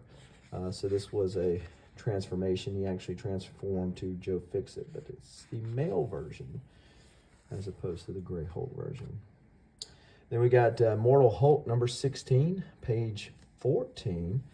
This is the first appearance of the Red Harpy. I've actually got several pages of this Immortal Hulk number 16 now, to include this one that is framed right here. Fantastic transformation page. All the detail that Joe Bennett put into it. I don't know, that Wham shirt might take the cake for the best part of it. I don't know, but and then we have another one, another Hulk movie. Great transformation picked up from Comic Link. This one is actually from Wolverine Origins. Will Conrad done this, but this is actually Scar and Romulus. Hulk 616, these inks, Scott Hanna inks over on Blue Line. Picked this up for very reasonable. Dragon Con, same way with this one. This is the death of Bruce's other son, whose name eludes me. And then, of course, Scar is a little child. Then we got Hulk 9. This is a reverse transformation. It goes from Hulk down to Bruce. Then we've got World War Hulk issue number 1. Picked this up from Glenn at Panel Page Art.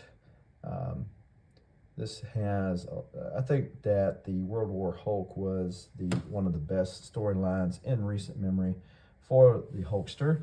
We've got the Hulkbuster armor. We got She-Hulk. And of course, if you read the story, I talked to Klaus Janson and got him to sign this, but he inked the snot out of this page here. He's remembering why he's doing what he's doing when they bomb him again. This is a prelim for a recent Hulk cover that Mike Mayhew did. Of course, it's a take on the classic Hulk 340 homage, but it actually has Hulk with the claws. There's a few changes on the original. Mike Diodado's art is now digital, but his rep put out that he was doing a certain number of commissions. I landed on that one. He's done a lot of these. This one he's actually featured multiple times, both on his IG. I got to actually see him drawing this, and it was fun because he was showing this on his IG, and I was wondering, was this mine? Was this mine? And then they sent me the picture for it. So again, a great transformational piece right here. Incredible Hulk 361, page 14. We got an awesome transformation piece here. Picked this up from Glenn over at Panel Page as well.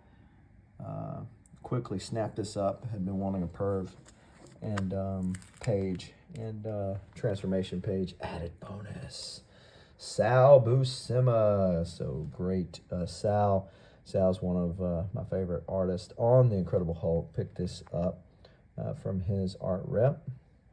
Then I picked this up. Are you kidding me? I picked this up from the Berkster, from Mike Berkey on one of the Dueling Dealers of Comic Book Art. Dueling Dealers of Comic Book Art shows here recently. And this one's signed by Stan Lee.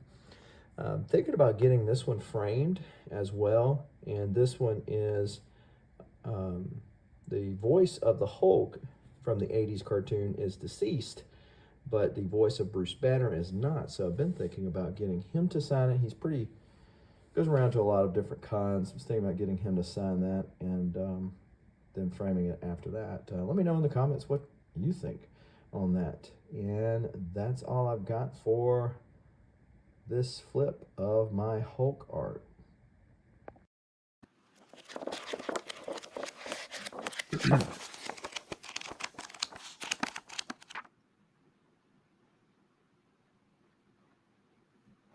There you go.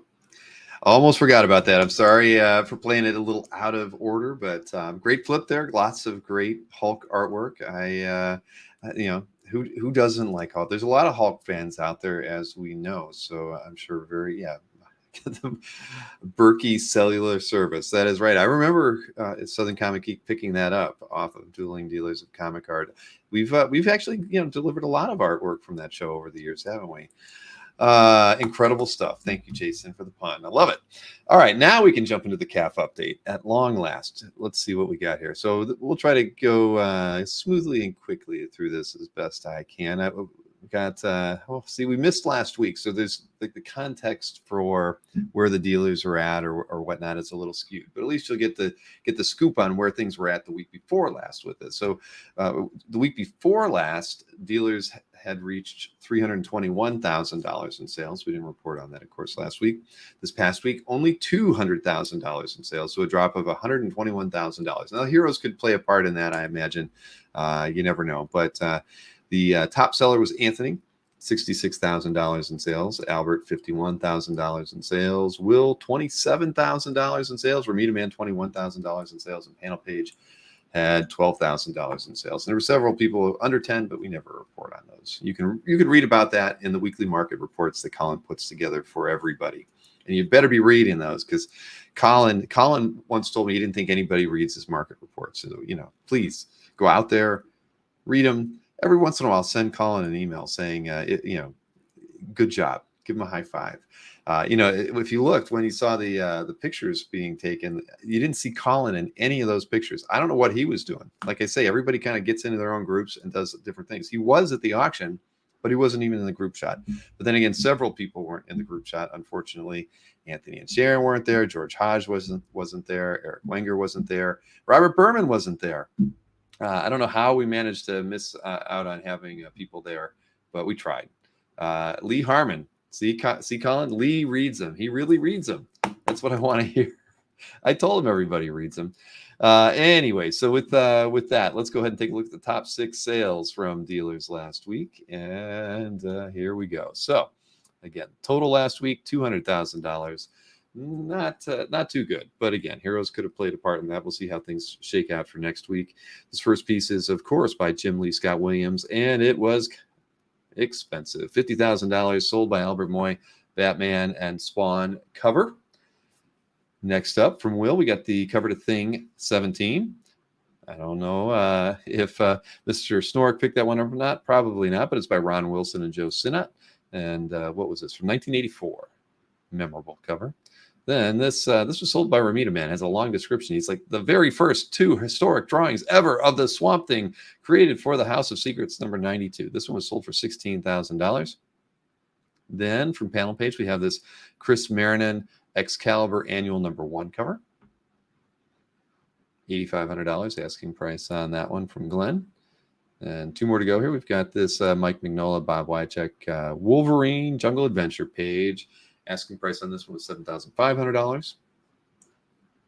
And what do we got finally here? It was from Detective Comics number 1000. So this was a splash from 2019 by Capullo and Glapian. This one sold for the asking price of $5,495 from Will over at comicartpage.com. We know him well. And hey, one thing, I actually got an email while I was showing the flip. I forgot to mention this, and I didn't point it out on the schedule when I showed it. But, I think when I had Tatiana on a few weeks back, it was hinted at that Lake Como may be having a snafu with their dates. And, because the month of May is a little weird, it looks like they were going to move into my territory. Remember, they were in May. No, they were in April. Then they moved to May, right ahead of Comic Art Live. Well, next year, they were going to be right on the exact same weekend, moving to the 3rd weekend, which is when I would have been. So I emailed Steve earlier today, and I just heard back because when I emailed him, I told him I'm going to move Comic Art Live ahead of him because it's just not conducive for us to have a show on the same weekend, even if his is in front of people and mine is virtual. Just doesn't work out. In the last show, who didn't we have? Eater didn't set up. Albert didn't set up. Hans didn't set up. Kirby's didn't set up. Tatiana, did a decent job, but Marquet didn't bring any art. So end of the day it is a big conflict, and you can't have 2 shows, virtual or not, on the same weekend. So I will be moving to the weekend before that. They're pretty confident that they're going to be the 17th through the 19th, and I have told him that I will be on the weekend before on the 11th and 12th. So, I should have final confirmation, hopefully within a week, but that's what I'm doing. So, hey, I might actually be able to go to Como one of these days if I'm the week before it, because I won't have to. It'll be like that could be my vacation after working my tail off for 2 weeks leading up to the show. So we'll see. All right, let's move on. One more thing, and then we've got the auction results. Pretty average, 291,000 the week before last. 273,000 this past week.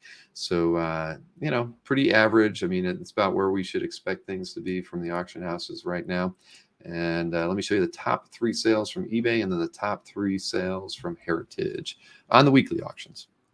So eBay made up 145,000 of that figure. Their top sale was this Whilce Portacio Uncanny X-Men splash from issue 289. No real major characters on the piece, but it sold for $6,000. Very healthy price there. Makes me value my piece even more now. Now this, a John Romita Sr. Spider-Man sketch. This is like a sketch graph card. It was listed at $5,000. Best offer of $3,000 was accepted. That's still a lot of money for a John Romita Sr., but it is what it is, right? That's where the market goes. Next up is this Larry Lieber Spider-Man Daily. This one was listed at $4,500. It actually sold with a make offer of $3,000. So a third off. Then over to Heritage, who had 112,000 in total sales last week. You got this Dodson Wonder Woman 58 cover sold for $6,600. You've got another David Mattingly Wing Commander paperback cover. We've seen a few of these Mattingly pieces in the last several weekly auctions. This one for $4,800. And finally, Wallywood Tower of Shadows, number 7, page 3, sold for $3,600. Very nice Wallywood. Unmistakable, right? When you see Wallywood stuff, it's always gorgeous. So there you have it. We made it through the CAF update. Now tonight we have, normally Chris Snork was going to be here. We had him on. He made his picks. He was all set to go, but a little something came up, so he is not going to be with us tonight. But in his place is a gentleman who I got to hang out with this weekend. He made his way into a few of those photos that you got to see at Heroes. But let's bring in the man who is stepping into Chris Snork's shoes, Chuck Arnold. With all the hair, though. With all of the hair. Yes, I can try. You'll hear this con crud that I have in my voice right now. Oh no! I blame Chris Snork completely for that. His thing constitution can handle it, but my delicate constitution seemed to waylay me for a few days. So you'll excuse the raspy voice. I'm sorry to hear that. I actually came back fine. Every time I travel, I worry about that, but. You're the first person I hear that actually got a little bit of con crud. Yeah, it was rough. I felt it coming on Saturday, but I kept going. So I think that that may have contributed to my keeping going, or I guess Friday, whenever that was. It was a great time though. We had a great time, and I just want to, Chris and Eric, I haven't seen those guys in a year, and it was so wonderful to see them again. And, we picked right up where we left off, and my Nashville contingency, Doug and Patrick, and then, everybody else, too numerous to mention, but, and then Rob was such a gracious host. Hey, Jeff, got to meet Jeff for the first time. Met so many nice people, saw some of the same people again. I mean, Mikhail and Ranga and just everybody. It was just a great. It was worth the con crud. Worth the con crud.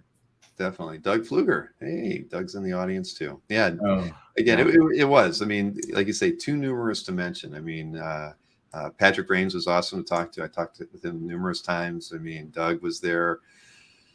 Yeah. See, I don't even want to mention names because I'm going to leave. Tyler T. I mean, where do you stop? One of the best things too was, you meet people, and for instance, I was in Rob. Rob has this magical room full of Ghost Rider, Space Ghost Rider. It's not Space Ghost Rider.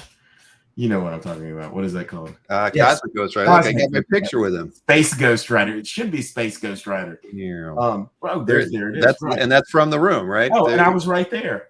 You were when that photo was right taken. next to him. And I asked him, because I'm just not as astute on the kind of modern Marvel stuff, and he started talking about his fandom of Cosmic Ghost Rider, some of the stuff that he had in there, and it really, in a sense, made me understand it. I got a handle on it, and I don't know. I was honored to be there. I was happy to be there, and to hear about other people's fandom and listen to them speak enthusiastically about things that they talk about. I really, again, I feel like I get sentimental every time I get on here, but it's very important to me. So no, well, it's same here. We didn't mention Benno either. I mean, Benno. Oh yeah, he was. Benno's just always fun to hang around. He's the one who took that photograph, the Polaroid, and I got to see Benno on the last day. And and the thing is, I could say this about so many people who we got to hang out with this weekend. But like Benno, just his presence just makes those get-togethers all the more fun. I mean, he's doing something interesting. But the thing is, almost everybody who goes to these things contributes something special. And while I had a lot of people thank me for CAF and all that, but the thing is, when I look at it, it really is the community. I mean, I can't imagine many other collecting communities that have as many good people in it as we have, that like to share, that like to hang out, that like to talk about what they love. And to me, there wouldn't be any calf if there weren't so many great people in this hobby that make it so special.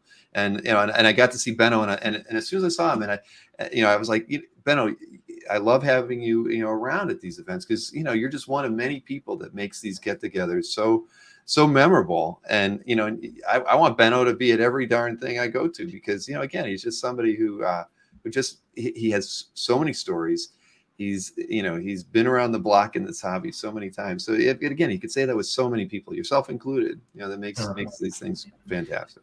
I'm just Benno had boundless energy, which is what I was really impressed with. And I met him with Joe for a second last year, and then this year he came to dinner on Thursday night, and we had dinner together, a few of us, and then and he and I sat next to each other and chatted a lot. And then by Saturday night, he was in my room showing me and Eric and Chris and a few others. We were all looking at this portfolio that he brought.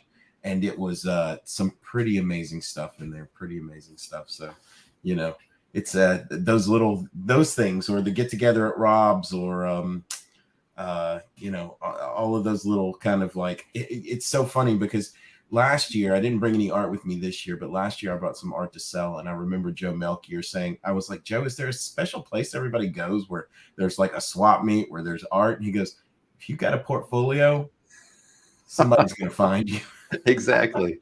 That is so true. I mean, when you see it, there's going to be several, you walk in the bar or whatever, people are going to ask you, what do you got? Yeah, absolutely. Absolutely. Jason, Kazra, Fish, everybody. Had some good chats with all of them. Anyway, let's look at this art. Anyway, yes. So you're filling in for Mr. I'm filling in for Chris. Chris had to take the night off. Wishing him well. Love that guy. So I'll do anything for him. These are his picks. These are his I'm going to make fun of all of them. Well, yeah, okay. I won't say anything. We'll just take a look at them and let's see. No, they're good. They're good picks. Oh, they are all good. So let's see. Let me give me a like on this one. We got a Jeff Dickel, Ian Flux piece. And this is in Raj Patel's Calf Gallery. I like this. I thought it was interesting. You can see the tools that he's using. So if you look, sometimes some artists will use their thumbnail, or you'll see the brush. And this has got some sort of like long scrapey tool that he's inking with, and how he's doing these long hairs and this sort of thing. And it's really beautiful. I don't know this artist very well, except maybe I've seen some covers by him.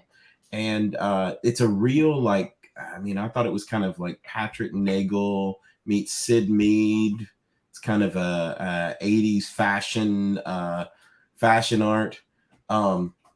Also, maybe you'd see this in a hairstylist salon, like a high-end hairstylist salon. I don't know, but I thought this was a good piece. Yeah, and it's funny. I didn't see Sid Mead at first, but I definitely see Sid's kind of futuristic feel and the way he's kind of chiseling out. Right. Some of those blocks of tones there. You're absolutely right. And hey, Nick Patera is in the audience. Hey, Nick. And he's made a super chat. Thank you. That's going to Hero Initiative tonight. Thank you, Nick. We want you to rub it in about Saturday. You and know what he's talking about. Frank Whiteley. Yeah. What he's talking about. We're having a little chat on Saturday. But lucky guys. So I'd love to be a fly on the wall on that one. But anyway, so yes, nice pick here by Mr. Snork. You did it. Is it Decal or Decal? I have no idea. Somebody, decal. I said when I saw it, I said decal, but that's like very southern. Decal. There was a lot of making fun of southern accents by the Wisconsinites this weekend. Oh yeah, like they've got anything to brag about. All right, let's see here. Next up, we've got so this one was supposed to be. The next one was supposed to be an Alan Davis that he picked. Oh, was it? Yeah, it was Alan Davis. Here we go. Yeah. Yes. All right, we'll go with that Alan Davis because he had done two of them, and so I don't know why Chris picked this one, except for maybe the thing and how great Alan Davis is. It's a beautiful layout for a great Marvel. I mean, isn't this like classic Marvel?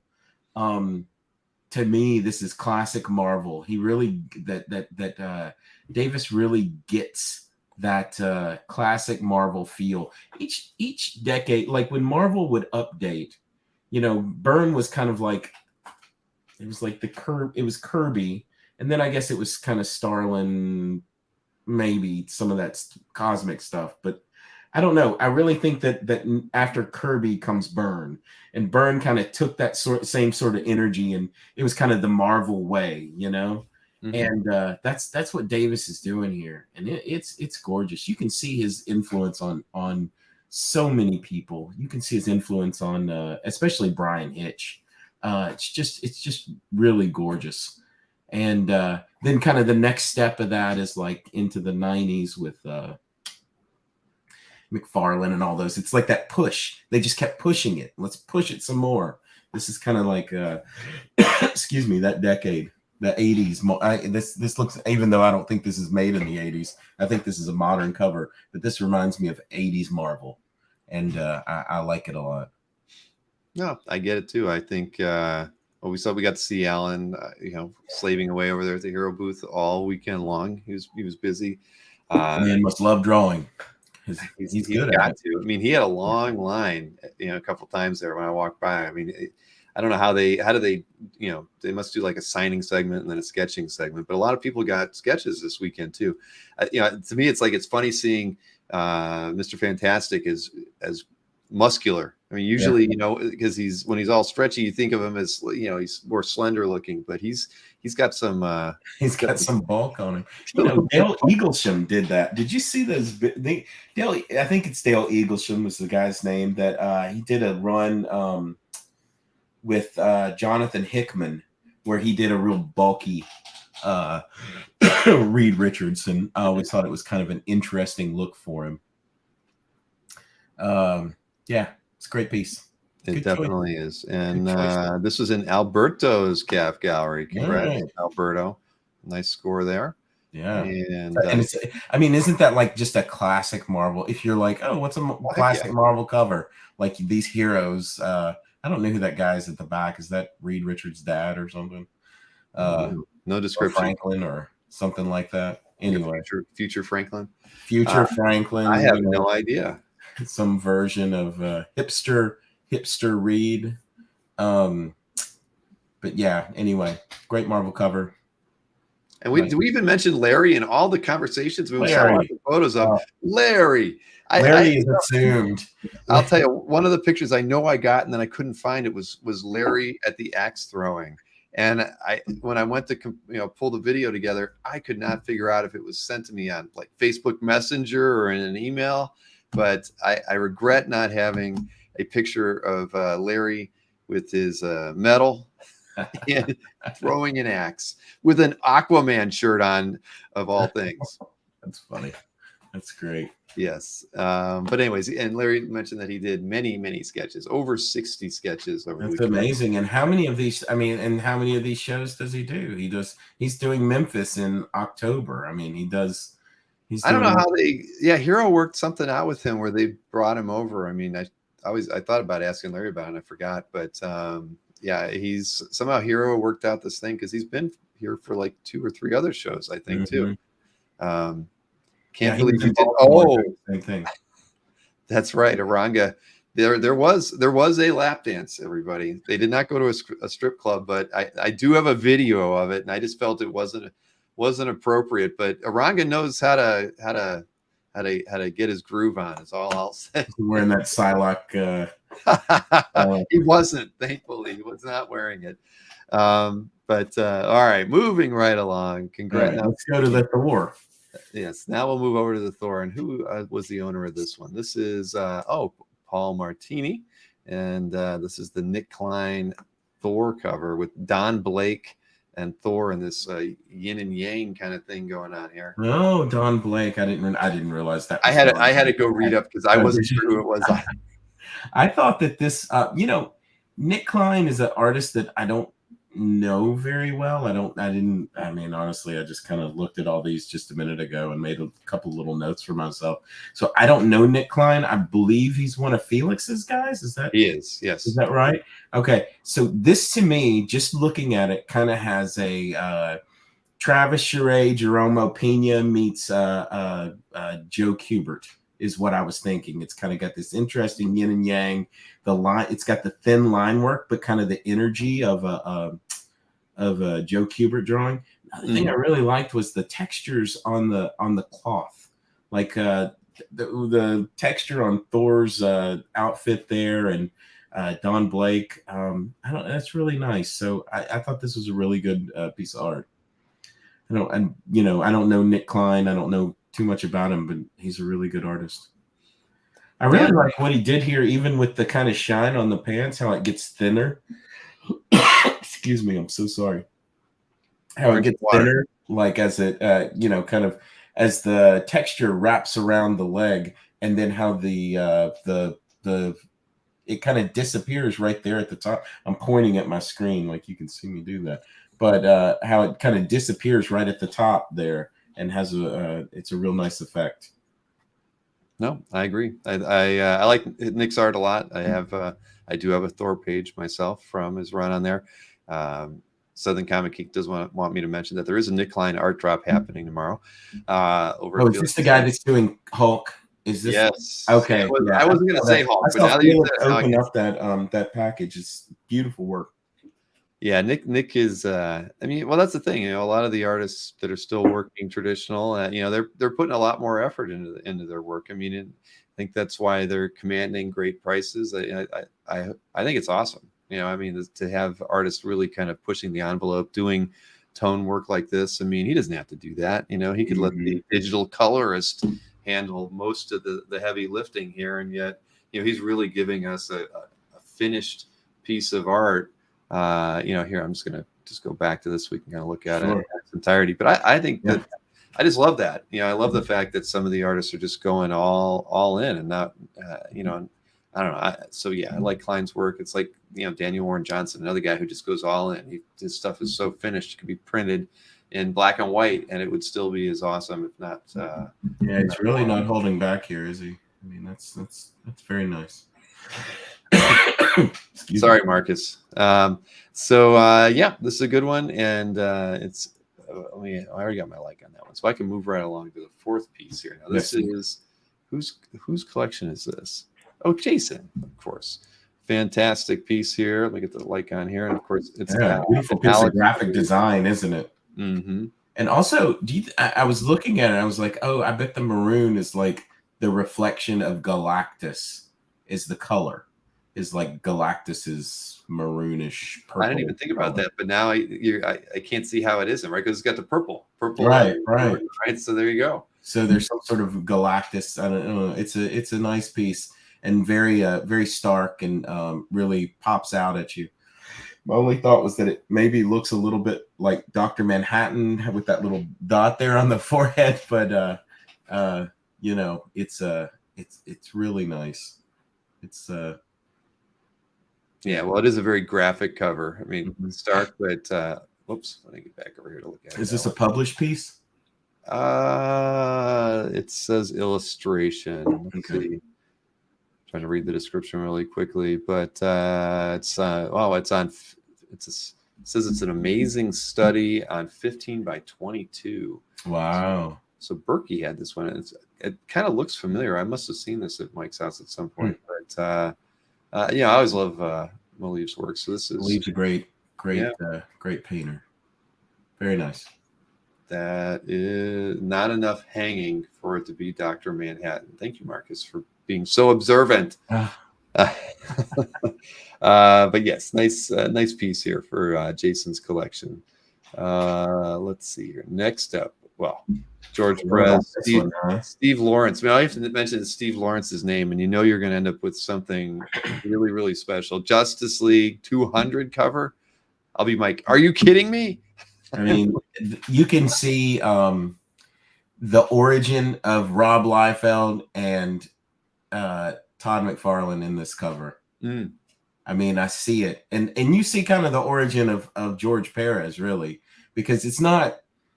He doesn't have everything down yet. I mean, the Superman figure is a little bit awkward. The face on Wonder Woman's a little bit off, but it's everything Perez. It shows you see Crisis on Infinite Earths to the left and all of the characters and how it travels. It's a beautiful cover. Really, really great.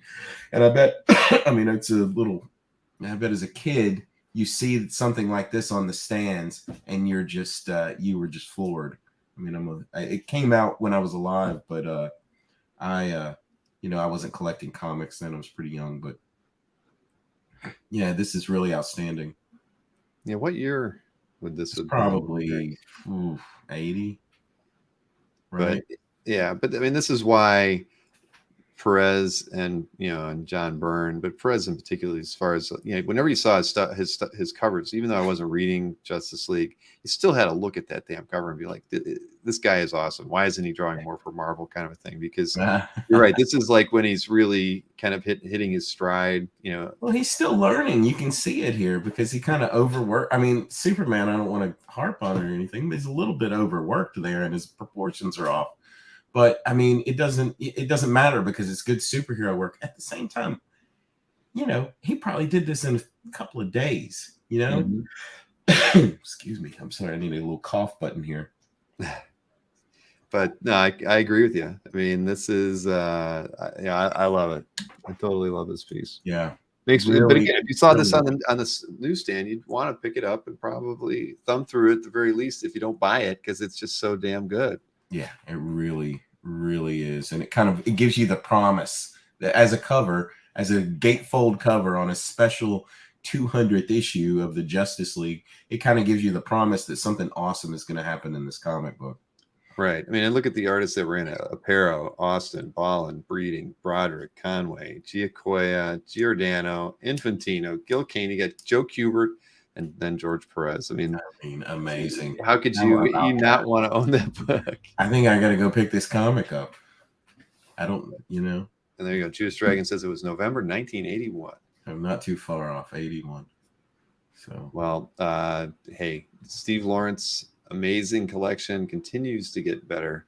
That's a real beauty. I mean, that's great. Great work. All right. Now, next up, Steve McNiven. Did I tell you, I met Steve McNiven at Heroes this weekend. Yeah, it was funny. He was on the. I just got there. We were planning on going over when we were going over to a bar. We were going out to get something to eat, and this guy walks in to the lobby. Looks really familiar, so I figure he's probably an art collector or something. And he comes up to me and he goes, "Bill, right?" I'm like, "Yeah." And he's like, "Man, I love Dueling Dealers." Because I just wanted to tell you I watch that every Wednesday, and I'm looking at him, I'm like, "Thank you, that's cool. I'm glad you like it." And he goes, "You don't know who I am, do you?" And I'm like, "You look really familiar, but no, I don't know who you are." And it's like, "I'm Steve McNiven," and I'm like, "That's why you look so familiar. I've seen your photograph so many times, but we've never talked before." So he was such a nice guy. And the artist of Civil War and Old Man. I know. I mean, so I gushed over him. I was like, "Damn, man, I have always loved your work." And I even got to talk to him for like a half hour at the auction. He was just so fun, right? And he said he wanted to go to OAX. I don't know if I can make that happen or not, but he was interested too, just in chatting with him. But a great guy, super talented. And here, Bill, I think you can make it happen. I could probably make it happen. We shall see. Yeah. But here we have a Spider-Man Sinister Six, and I assume this is a commission. It's in Alex Gonzalez's Cap Gallery. I mean, if I click on it again, it's just it's gigantic scan. Look at it. Look at all the detail. I heard about this before I saw it because I didn't follow McNiven on social media. Sorry. And so Eric Winger was talking to me about it. Eric Winger is a huge Spider-Man. He collects Spider-Man and was talking about this and went over and talked to McNiven about it a little bit. And I hadn't seen it until, I just, till Chris sent it to me today. So looking at it, I was just kind of poring over it. I'm trying to it's hard to take all in. There's so much going on here. It's really beautiful illustration, and some of the technique in the fur, in what's going on there with the shocker, in the layout, and how detailed everything is on the street. You know, I was talking to McNiven just briefly as with Eric over there, and I was kind of looking through his sketchbook or whatever, some of the art that he had with him, and was kind of asking him how he worked, because it was so, his pencils were so clean. And he was like, yeah, I do this version, and then I'll print it out, and I'll do the line work over that. And so it's really amazing how he put this together, and it's beautiful, and it's hard to believe it's just a commission, you know? Like, Yeah. I mean, this could be the cover of a video game or a movie, or I don't know, whatever. It's gorgeous. But just that line work, and I mean, how he's worked all of these different characters in. I'm not sure what Scorpion's looking at there, but where does nose go? His head is not in the fight right now. Right, it's not. He's looking like at a Cheeseburger Charlie's over there or something. That's right. He's looking at you. That's the verisimilitude that Chaikin's always talking about. You got to have somebody that's in the picture that's looking out at the audience so they can actually connect with it. So that's what it is. Well, that might be what McNiven's doing there. It probably is. But you know, you look at the inking style, and it's very reminiscent of like what Art Adams would do, right? And the just the variation of the cross hatching, but it's lighter, it's thinner. You know, it doesn't have the same weight as what Art would do, and so it really stands out as unique, because you know a lot of people kind of maybe emulate the weight and the way Art handles it, but this is done in such a lighter way. I mean, Shocker looks incredible. I mean, gosh, everything, there's a lot of really cool stuff going on here. I mean, even anyways, great piece. What was the size on this thing? I'm curious what Arthur Adams' shapes are always a lot smaller. It's like real tight, and his are much more open. He's doing larger shapes, which is kind of interesting. But yeah, that's agreed. Just pour over this thing. It's really something else. Well, yeah, this is awesome. No bricks, says Josh. That's very true. But great pickup here, and okay, I already got my like on that one, so I don't have to like it again. All right, moving right along, not to that one, but to this one. Now, come on, Chris can't go. He cannot go a week without picking something that has the thing in it. Heron's a phenomenal artist. It's got like Marvel power with indie sensibility, and I really, again, as far as technique goes, kind of this. It was something that I think that Chris posted. He got a commission of the thing where maybe it was Carrie Nord or somebody like that, but they also did this where they kind of dropped the line work out of the thing over the shoulders, and it's almost like he's kind of backlit. I really love that. And what about these little booties he's wearing? That's great. And this line work it's almost reminiscent of like Bill Watterson. Right? Yeah, I was trying to place it as well, but you're right. Kind of, I mean, Jesse Lonergan kind of does the same thing, but just really this just great line work. And I really like, again, because a lot of these modern guys have these manga techniques that where it's kind of like they're blurring of the lines a little bit, and I really like that technique.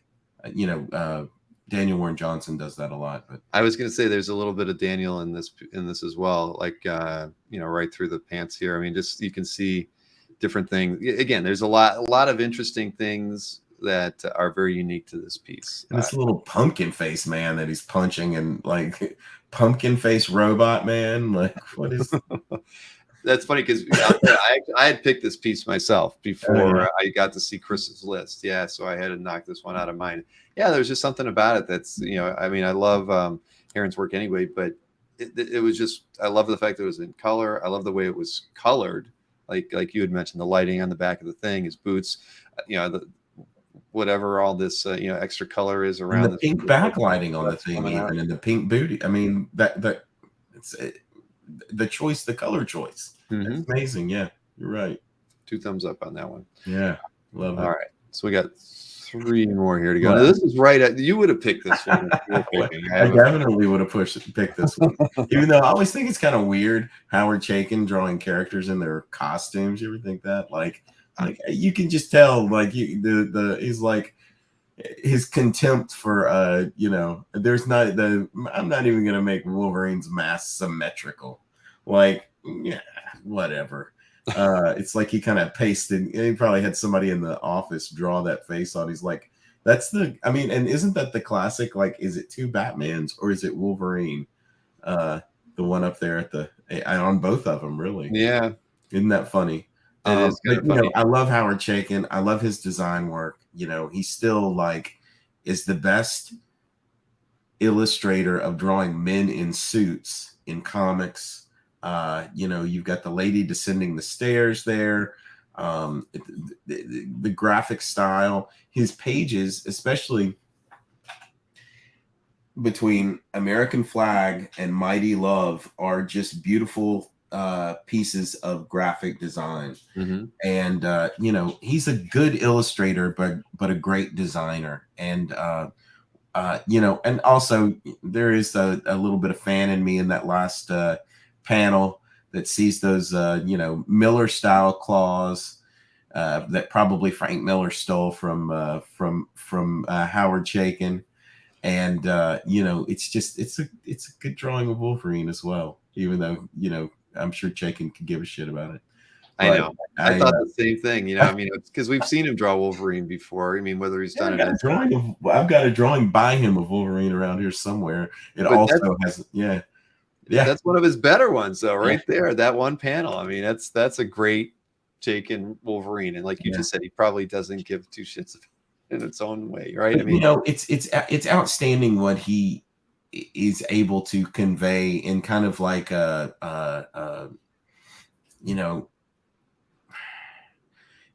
a way like Toth did.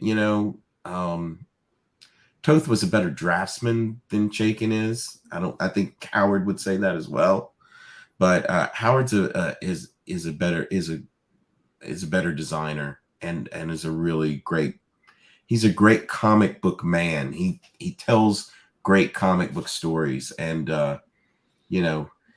wonderful dialogue and done in an interesting way. I think this was written by Archie Goodwin.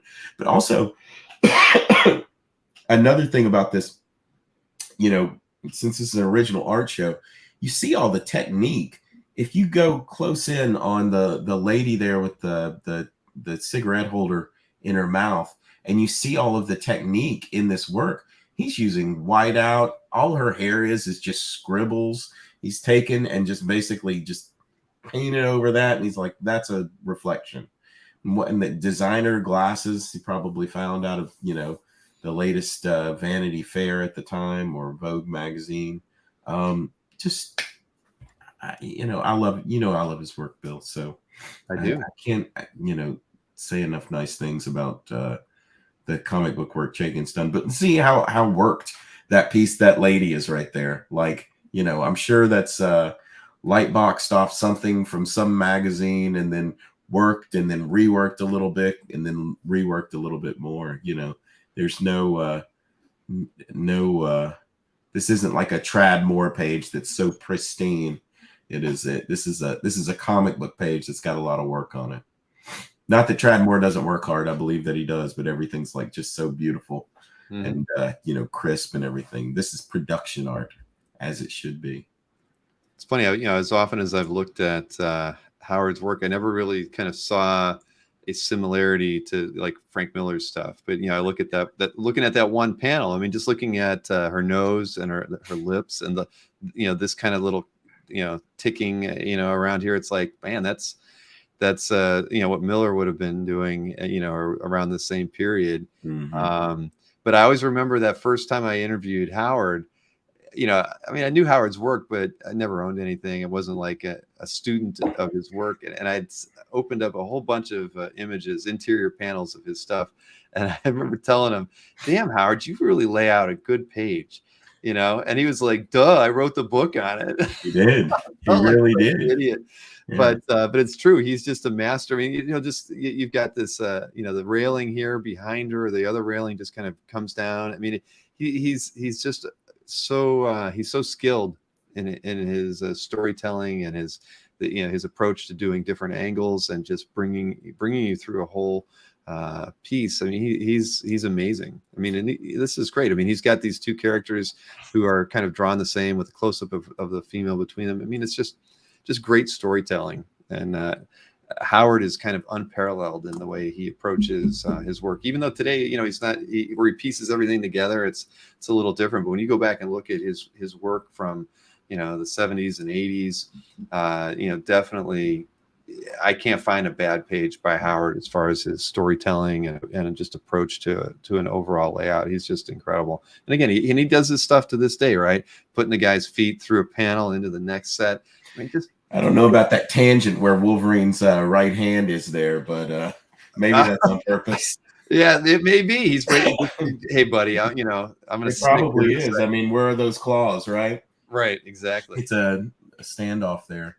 That's Howard's sharp as a tack, and Yes. he's very intelligent, and I think that goes a long way because I've heard him say before, I couldn't draw as well as Bernie Wrightson, so I had to find where I stood out, and where he stood out was studying great designers and great photographers, and then having you know, learning from guys like Wallace Wood or Gil Kane, and then, you know, using that knowledge to be able to become a great comic book maker. And I think that's what he, you know, it's unfortunate that we lost him for about 10 years to Hollywood when he was doing those crap TV shows, because who knows what kind of great work he could have been doing. And he did some work in that time. Don't get me wrong. I love Midnight Man.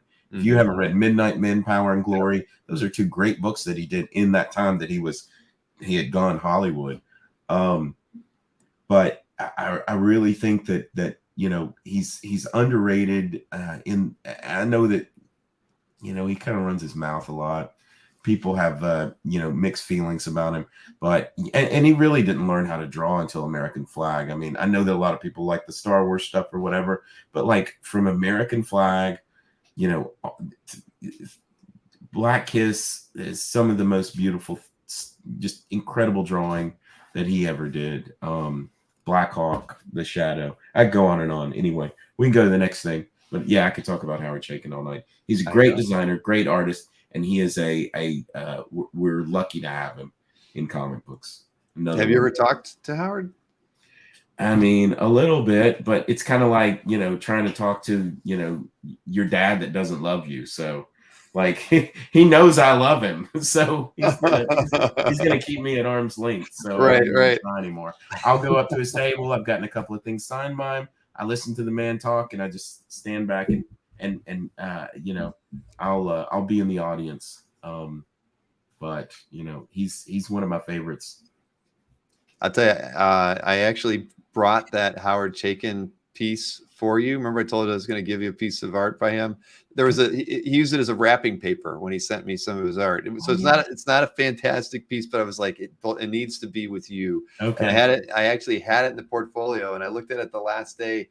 I was like, the only piece of art I didn't deliver was the free one that I brought to give to you. So Yeah. I will, whenever we're together again, I will do my best to remember to give it to you. And we'll make it happen, Bill. I appreciate it. I really appreciate it. No, well, hey, I know it belongs with you. So hey, now well, look at this. When I first saw this, I thought Danny Warren Johnson doing a Thor, right? And it's Tony Salmons. About and this is in Luca. I mean, Tony Salmons has got to be, you know, in his 60s. Yeah, I think he's still doing these commissions. Excuse me. Although he may have, you know, started early with Marvel. You know, he did Dakota North. Do you remember this book, Dakota North? and he did this wonderful vigilante series for, I don't know if people that are watching this know Tony Salmons, but man, he is a great artist. It is worth hunting out an interview that Michelle Fife did with him, which is online somewhere. And he goes on about all of his work process and all the business of comics. And it's just fascinating. I even wrote down what it was on. It's called The Factual Opinion with Michelle Fife. But I mean, there's such power and intensity and like in this work. I mean, I really, and you can see, I mean, he was doing this before. Again, I think that he must have been contemporaries with Kyle Baker. And I think that a lot of this comes from, you know, you got to think that a lot of those guys that were working at Marvel in the 80s, this is the same time that there was so much street art and New York was a shithole, and Jean-Michel Basquiat was making art. And you have to think about how much that must have, I mean, because this is street art to me. This looks like great graffiti art, right? Yeah. So I have to think that this must have, because he's one of these early Marvel guys, or early, I say early in my life, 80s Marvel guys. And it must have influenced him in some ways. I mean, you know, if I just saw that belt buckle, I would have thought this was a Paul Poe piece. Sure. Yeah. No, I get it. I love this thing when I saw it. I was like, damn, I wouldn't mind owning this one. So he was doing some more. I think this is one of these modern commissions. I don't think this is that old. He's been doing commissions. It was on, I feel like I saw it on Facebook or something that he was taking commissions. Sorry, I'm going to cough. It's okay. You can always mute yourself. I do it all the time. Yeah. That's cool though. I mean, I think this is great. I like this one a lot. What about that big furry coat that Thor's wearing there? I really like that. And look, is different. He throwing? Is he? I think he's throwing the hammer. I mean, it's just what is? Either that or it's getting you know, there's lightning. I don't know. Either way, don't you want to see more comics by this guy? That's what I think. Oh yeah, no. After seeing this, absolutely. Recently, I picked up the Dakota North after I read that interview with Michelle Fife, because I always liked Tony Salmons. Salmons. What do you think? Salmons? I think I said salmons, but I think you're probably right. And Salmons sounds anyway. Better. Yeah. But you know, I remember picking up that vigilante series he did with there was a DC book, I think in the 90s. Has these great covers by Mark Chiarello, and the art in it is just banging. I mean, I don't know any other way to say it. Like, it was a great series. I don't even know if it's been reprinted. It's just a 4-issue miniseries, but I don't remember. But besides those two things, I can't really remember a lot of stuff that he did. He'd show up at Marvel every once in a while growing up, but I can't place anything else he did. But I mean, he really made his mark on the industry with just a little bit of work. Huge feathers on Thor's head. Huge. Yes, those probably the tallest ones I've ever seen. He makes Batman embarrassed, you know, from some of those, like even that Ben Templesmith drawing we were looking at the other night on Dueling Dealers. Yeah, I was trying to look up Tony Salmons while you were talking. You're right. Doesn't have a long list of. Well, he has a decent sized list, but you're right. I mean, it's by mid 90s. Web of Spider-Man, right? Web of Spider-Man annual, yeah. That's it. That's the other one. The Web of Spider-Man annual 1 that has the Charles Vest cover. He did that, and it's got that weird purple robot in it. Man, that's good stuff too. See, like these little things stick out in your head, but you know, I mean, just not a ton of stuff. What else there, Bill? Sorry. I'm just looking. Yeah, like Rich just mentioned, the Marvel Fanfare 17. He did a couple other issues as well. So he did some G.I. Joe work, Doctor Strange, a couple Captain America things. Yeah, but no consistency, right? I mean, Dark Horse Presents a couple, you know, probably some stories in that. Yeah, I mean, it's funny. You don't see. He was working on this jazz thing. He was doing this. There was some in that interview. I seem to recall he was talking about doing some sort of jazz something or another. And I have to hunt it down. But like, I'd read anything he did, you know. I Mhm. really would. He's really great, but it seems like he ran into a few issues as well, you know, editorial pushback and whatnot. So read the Michelle Fife interview with him; it's really good. All right, Yeah. I'll add that to my list. All right, we got one more piece here, and this is very cool. Let me like on that. Now, this is in Tom Smithyman's calf gallery. Tom, I know Tom went to Como. He does a little bit of writing on the side. So this is Alvaro Martinez Bueno. I did not know. I wish I could. I want to click on this thing. I can't, but I mean, it looks like it's packed with detail. You know, with all that graffiti on the column there. That's just crazy. I can't tell if it's all graphite or not either, because it kind of looks like it's all graphite. Like, you know, different levels of pencil work there, and the papers flying out there, and the, you know, the highly detailed wheel on the motorcycle. You know, it's a really good drawing. Yeah, I mean, again, that's what I thought, and it has some really cool. Like, I like the stuff in the background. It kind of reminds me of that. Again, talking about Kyle Baker, the cover of Wolfpack graphic novel a little bit. But you know, nice house on the lake artist. Usually, I'll do. There we go. Thank you, Mikhail. Yeah, it's real. It's drawn really well. It's a really good drawing. I don't know what much more to say about it than that, though. Same. I didn't see this one when I was going through looking at my, you know, to pick my pieces. But when I saw this one, I thought, like, this is probably my favorite piece that Chris picked, because it's just so well rendered. I mean, yeah. We'll see this, but unfortunately, so I thought there was no description written, so I don't know the size. Yeah, and it's a commission. So yeah, oh, that's right. It was like let me just knock out this commission for you. Here you go. Like, I mean, you know, it must be rendered from photographs, maybe, I'm assuming, but you know, it has some really cool graffiti there, and you know, Batman under that underpass. Yeah, I don't know what more to say about it than it's just a really good drawing. Agreed. Yeah, I'm worried about his cape getting caught up in that back wheel, but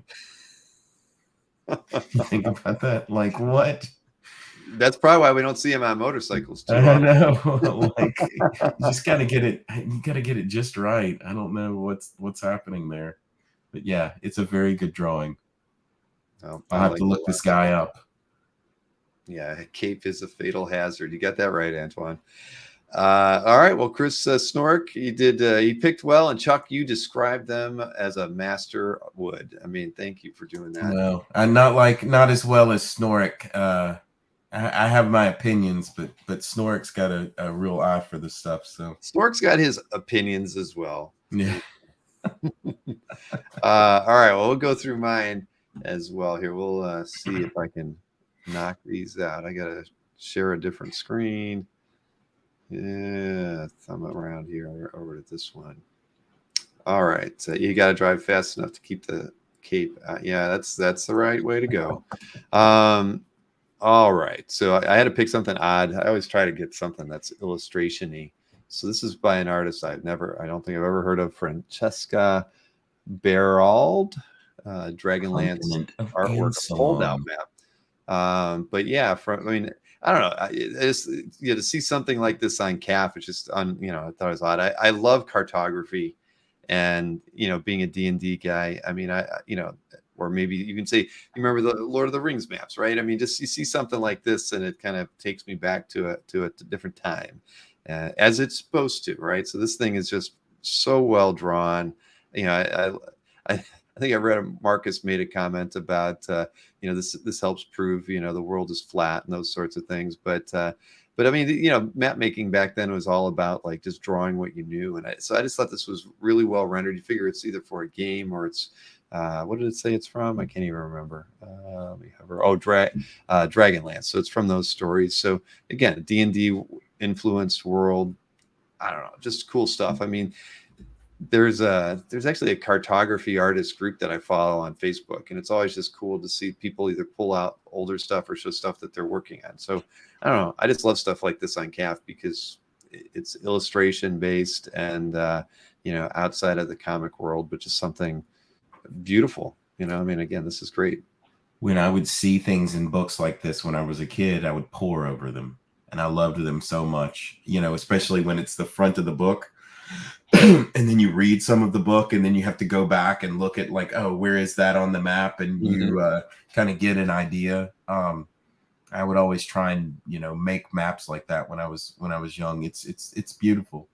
It's really beautiful. And when you were close in there, like some of the character work around the dragons, I mean, it's just yeah, that's down there. I mean, it's tight and detailed, and it's beautiful. Yeah. No, I agree. I love it. I mean, it just has I mean, the more I look at it, the more I like it. I think I remember Mikhail asked what the size was on it. It wasn't answered yet, but I'm curious too. I mean, it's done so well. I mean, it'd be cool if it was like 2 foot by 3 foot or something. It'd be very impressive. Yeah. All right. So let me get my like on that one there. Francesca Barold. Look at that. So Anthony Castrillo on this one. This is in Paul P's gallery. I actually went back a day because we didn't pick last week anyway, but I saw this one. I love the black, the dark, the black's rendered on here. It's just so heavy. Yeah. I mean, it's funny. I mean, it looks so weighted, right? The way it's the way it was inked. I want to see this thing in person to see, because it's just such a damn cool piece. So it's a Bring on the Bad Guys cover. So, but look at that. I mean, I don't know. I feel like I could see somebody else draw this and it wouldn't feel so damn heavy. But the way this thing is drawn, did Tom Palmer ink this? Who is Anthony Castrillo? I'm not. I mean, I know I've seen his name numerous times, but it says it's all by Anthony. Okay. From 1998, Bring Back the Bad Guys. And he says his 2 Castrillo covers side by side. I mean, it's just. I mean. Oh, he kind of has a Michael Golden thing going on there too. I mean, it's so interesting. Yeah, I mean, there's just like it's a pastiche of all of these influences, but yeah, it's nice. Bring Back the Bad Guys. Look at that 90s coloring. It's much better in black and white, isn't it? It completely. And you're right. You can see the golden influence in it, and it worked for sure. But yeah, this is just awesome. I mean, Paul's got a good eye. He has such a great collection. But this is one I'd love to own. I mean, that's nice.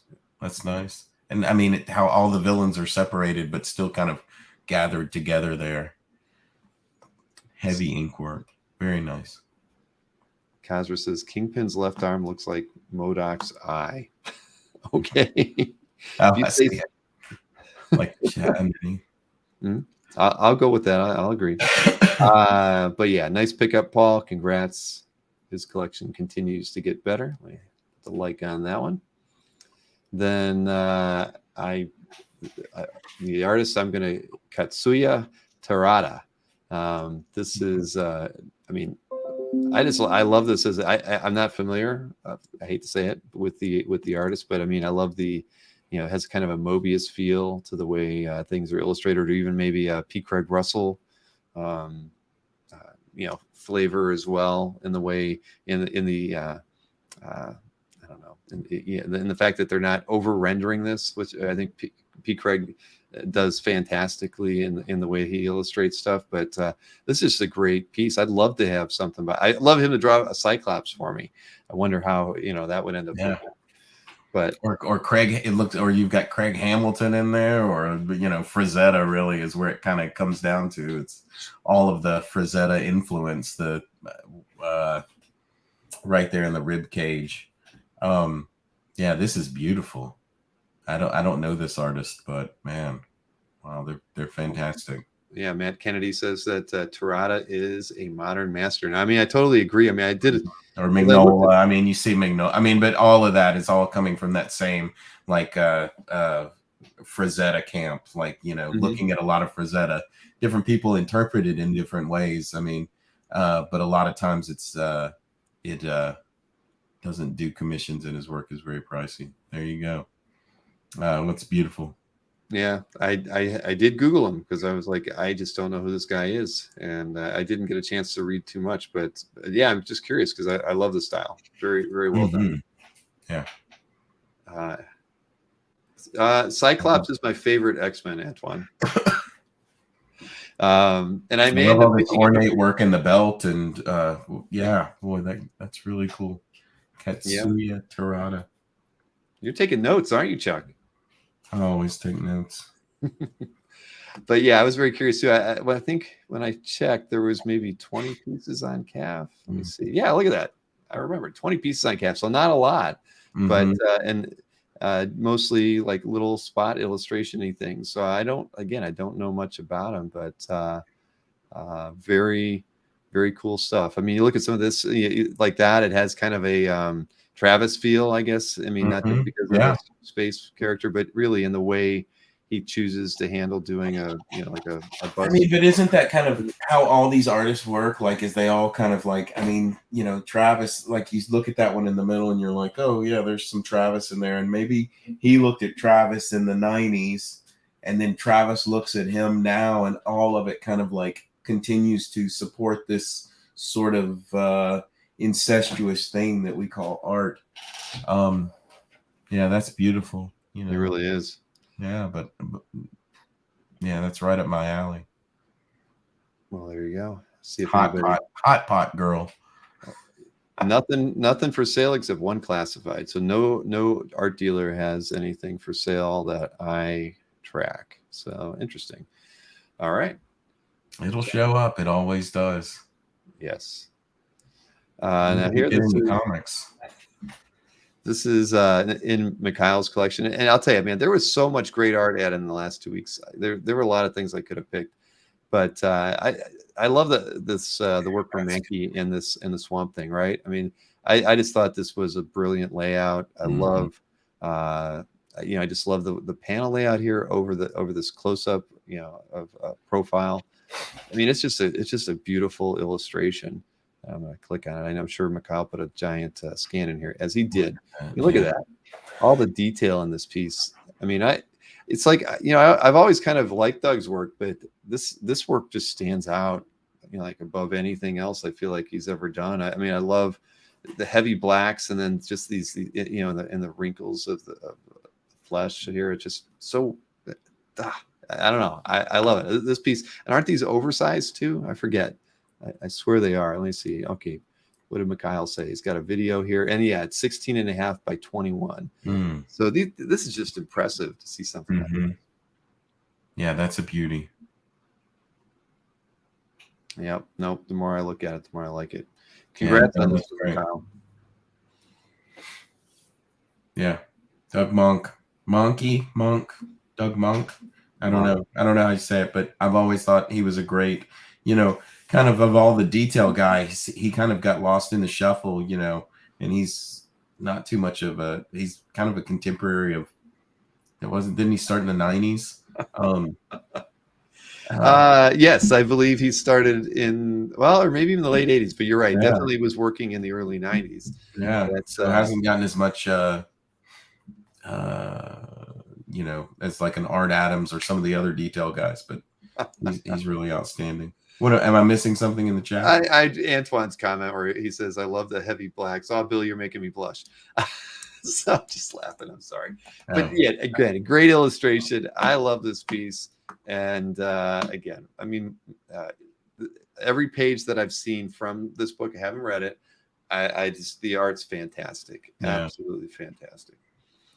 And I got my like on this one. All right, so next up, a Batman page. This is just like a simple page. Norm Brayfogle. Yeah, but me too. I've always loved Norm's work, and I just thought this one was kind of fun. I love the way these 4 panels at the top. It's just funny, right? I mean, it's just the way he didn't need these panels as a structure, but they to kind of just frame the page really interestingly with the 4 evenly width panels. I mean, it's just a great kind of element to use there, because he doesn't have to do that. This could have been one panel here in the center, right? It's like, why do that? But it really, those 4 equal sized panels tell it over time, frame it really nicely. And so and then I just dug the way this background was drawn. I just thought I loved this area, just with the landscape. I think he got that technique from Dark Knight. I mean, look at how Yeah. like how he did the buildings kind of going there, and then the back you got the spatter of the white over the That's true. I didn't even look that close. That's what Miller did on Dark Knight. I mean, it's not. I mean, or I guess maybe Klaus Janson did, not Miller, but it's similar. I love if you go up to the top, this Batman silhouette that's right there at the. I mean, it's kind of it's off model, and the cape's kind of billowy and weird. It kind of has that Marshall Rogers thing going there. But it's really cool, and it's just like you get a zwee. Yeah, I love that, and that's to me that's very Norm Brayfogle. I loved that book at the time. That's true, and yeah, like Antoine said, you can see a little bit of fading in the face on the maid or man-made, whatever that is. I don't want to know, but Bill likes the fishnets. I knew something was coming for Marcus. And there it is. I like the little tiny hairs on his little hiney there. Oh boy. Anyway, great page here, and Daryl R. Right? It's Daryl R. Yes, very much. Daryl couldn't make it to Heroes this year. No, but Daryl's Batman collection continues to improve. But yeah, cool page. I love. Holy Terror! So this is from I think that was a graphic novel. So that wasn't from that first run that Brayfogle did. So that was later Brayfogle that he did on that was after Detective. Yes. All right. Great page here. Great page. All right, Daryl, congrats again. Now this one, okay, let me go. We got a Mark Spector Moon Knight page, Bagley and Palmer. I just thought the Ghost Rider was so darn cool that I had to pick this one. Just cool. I'm assuming 90s kind of stuff here. I don't know. I've always liked Ghost Rider, but this was just kind of a cool look for me. I like the panel. I wish this was just like a full splash. I think it would have been even better, but I'll take it for what it is. So I Love My Art is the name of the cat. Oh, Simon K, of course. Anyway, nice page. Yeah, it doesn't need that top panel, does it? It really doesn't. No, I mean, when I saw it, I was, I guess it gives you the idea, that, okay, Moon Knight's watching him come over the edge of that building or whatever, but it doesn't need it. They could have had that on the page, prior to it. I think it would have been a little bit more impactful. Might have netted them a couple extra dollars when they sold it too. But either way, yeah. And now I'm looking at it. Now I see like the things I would have rather seen differently. I would have rather seen that that front wheel breaking over the top of the first panel. If you're going to put that first panel in there, that damn flaming wheel should be over it. Or you do a reverse. Or you do it. You're right. Exactly. You have Moon Knight reacting, and then you have the. I don't see any Bagley in this. I keep looking at it going, where is Mark Bagley in this drawing? I don't. I guess Palmer's inks are. It's Tom Palmer inking. Okay, yeah, so that explains it. Yeah. Wheels of Fire. I say Alex is mentioning a comment about the Brayfogle piece. Yeah, I forgot to mention that too. Brayfogle signed it like right in the middle of the page.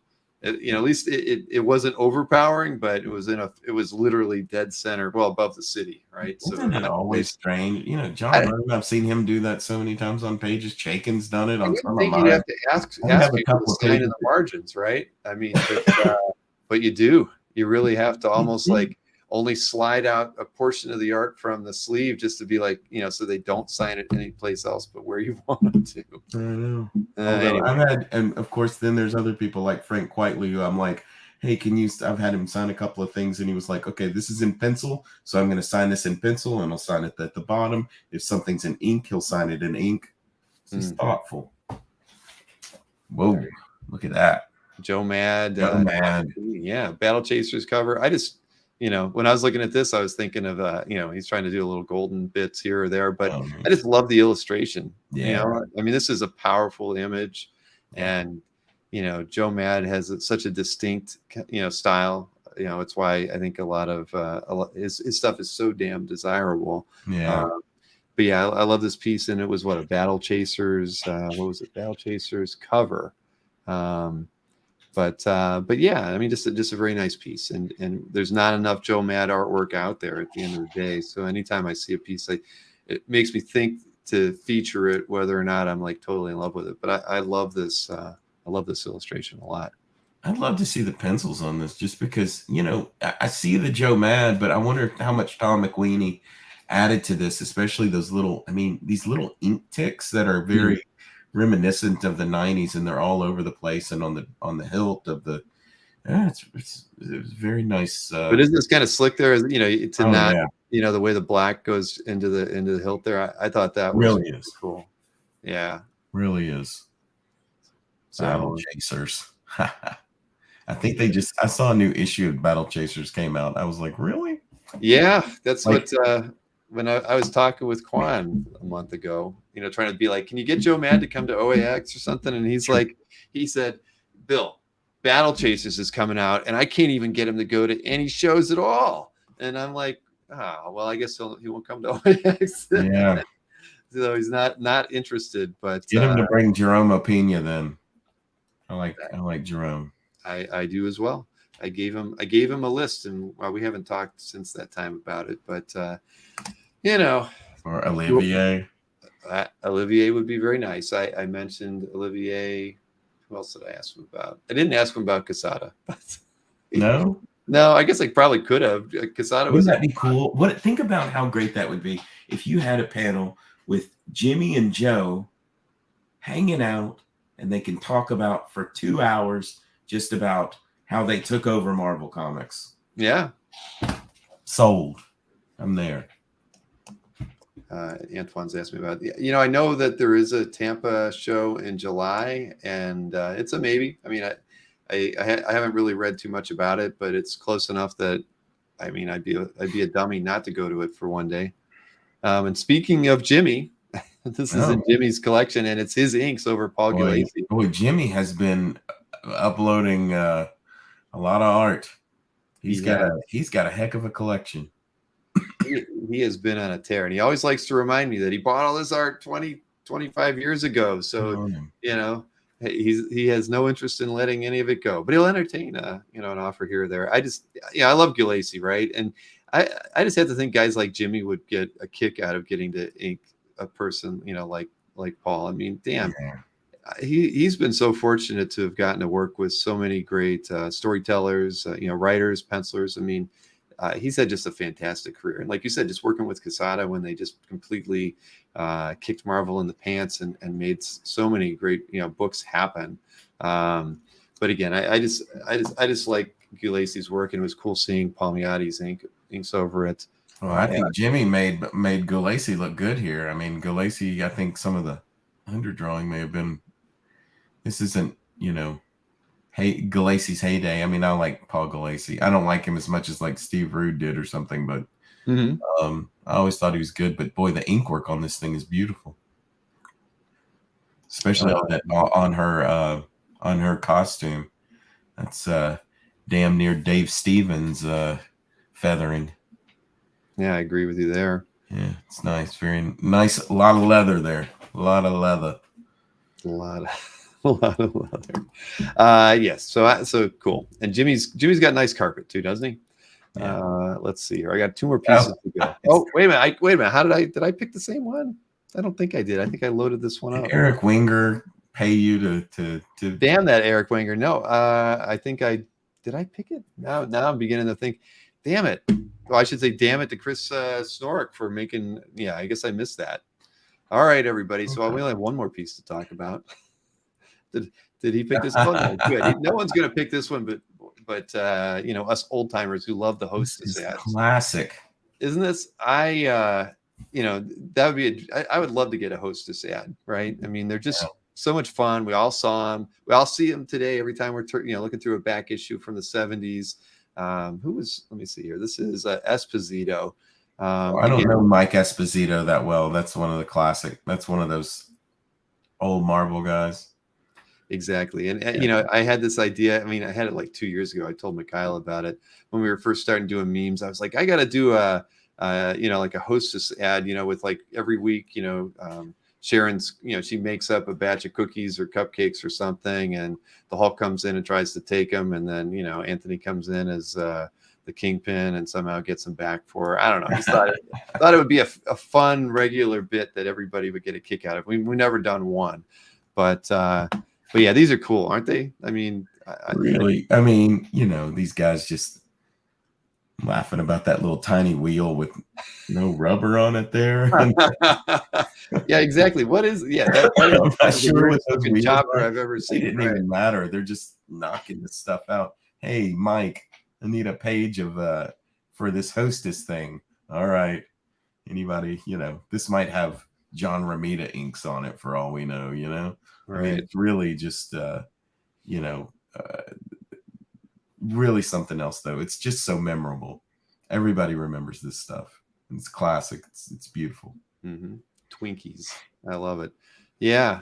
I mean, what a time where you could get, hostess to be an advertiser, but to create a piece of art in your comics. So yeah, these are awesome.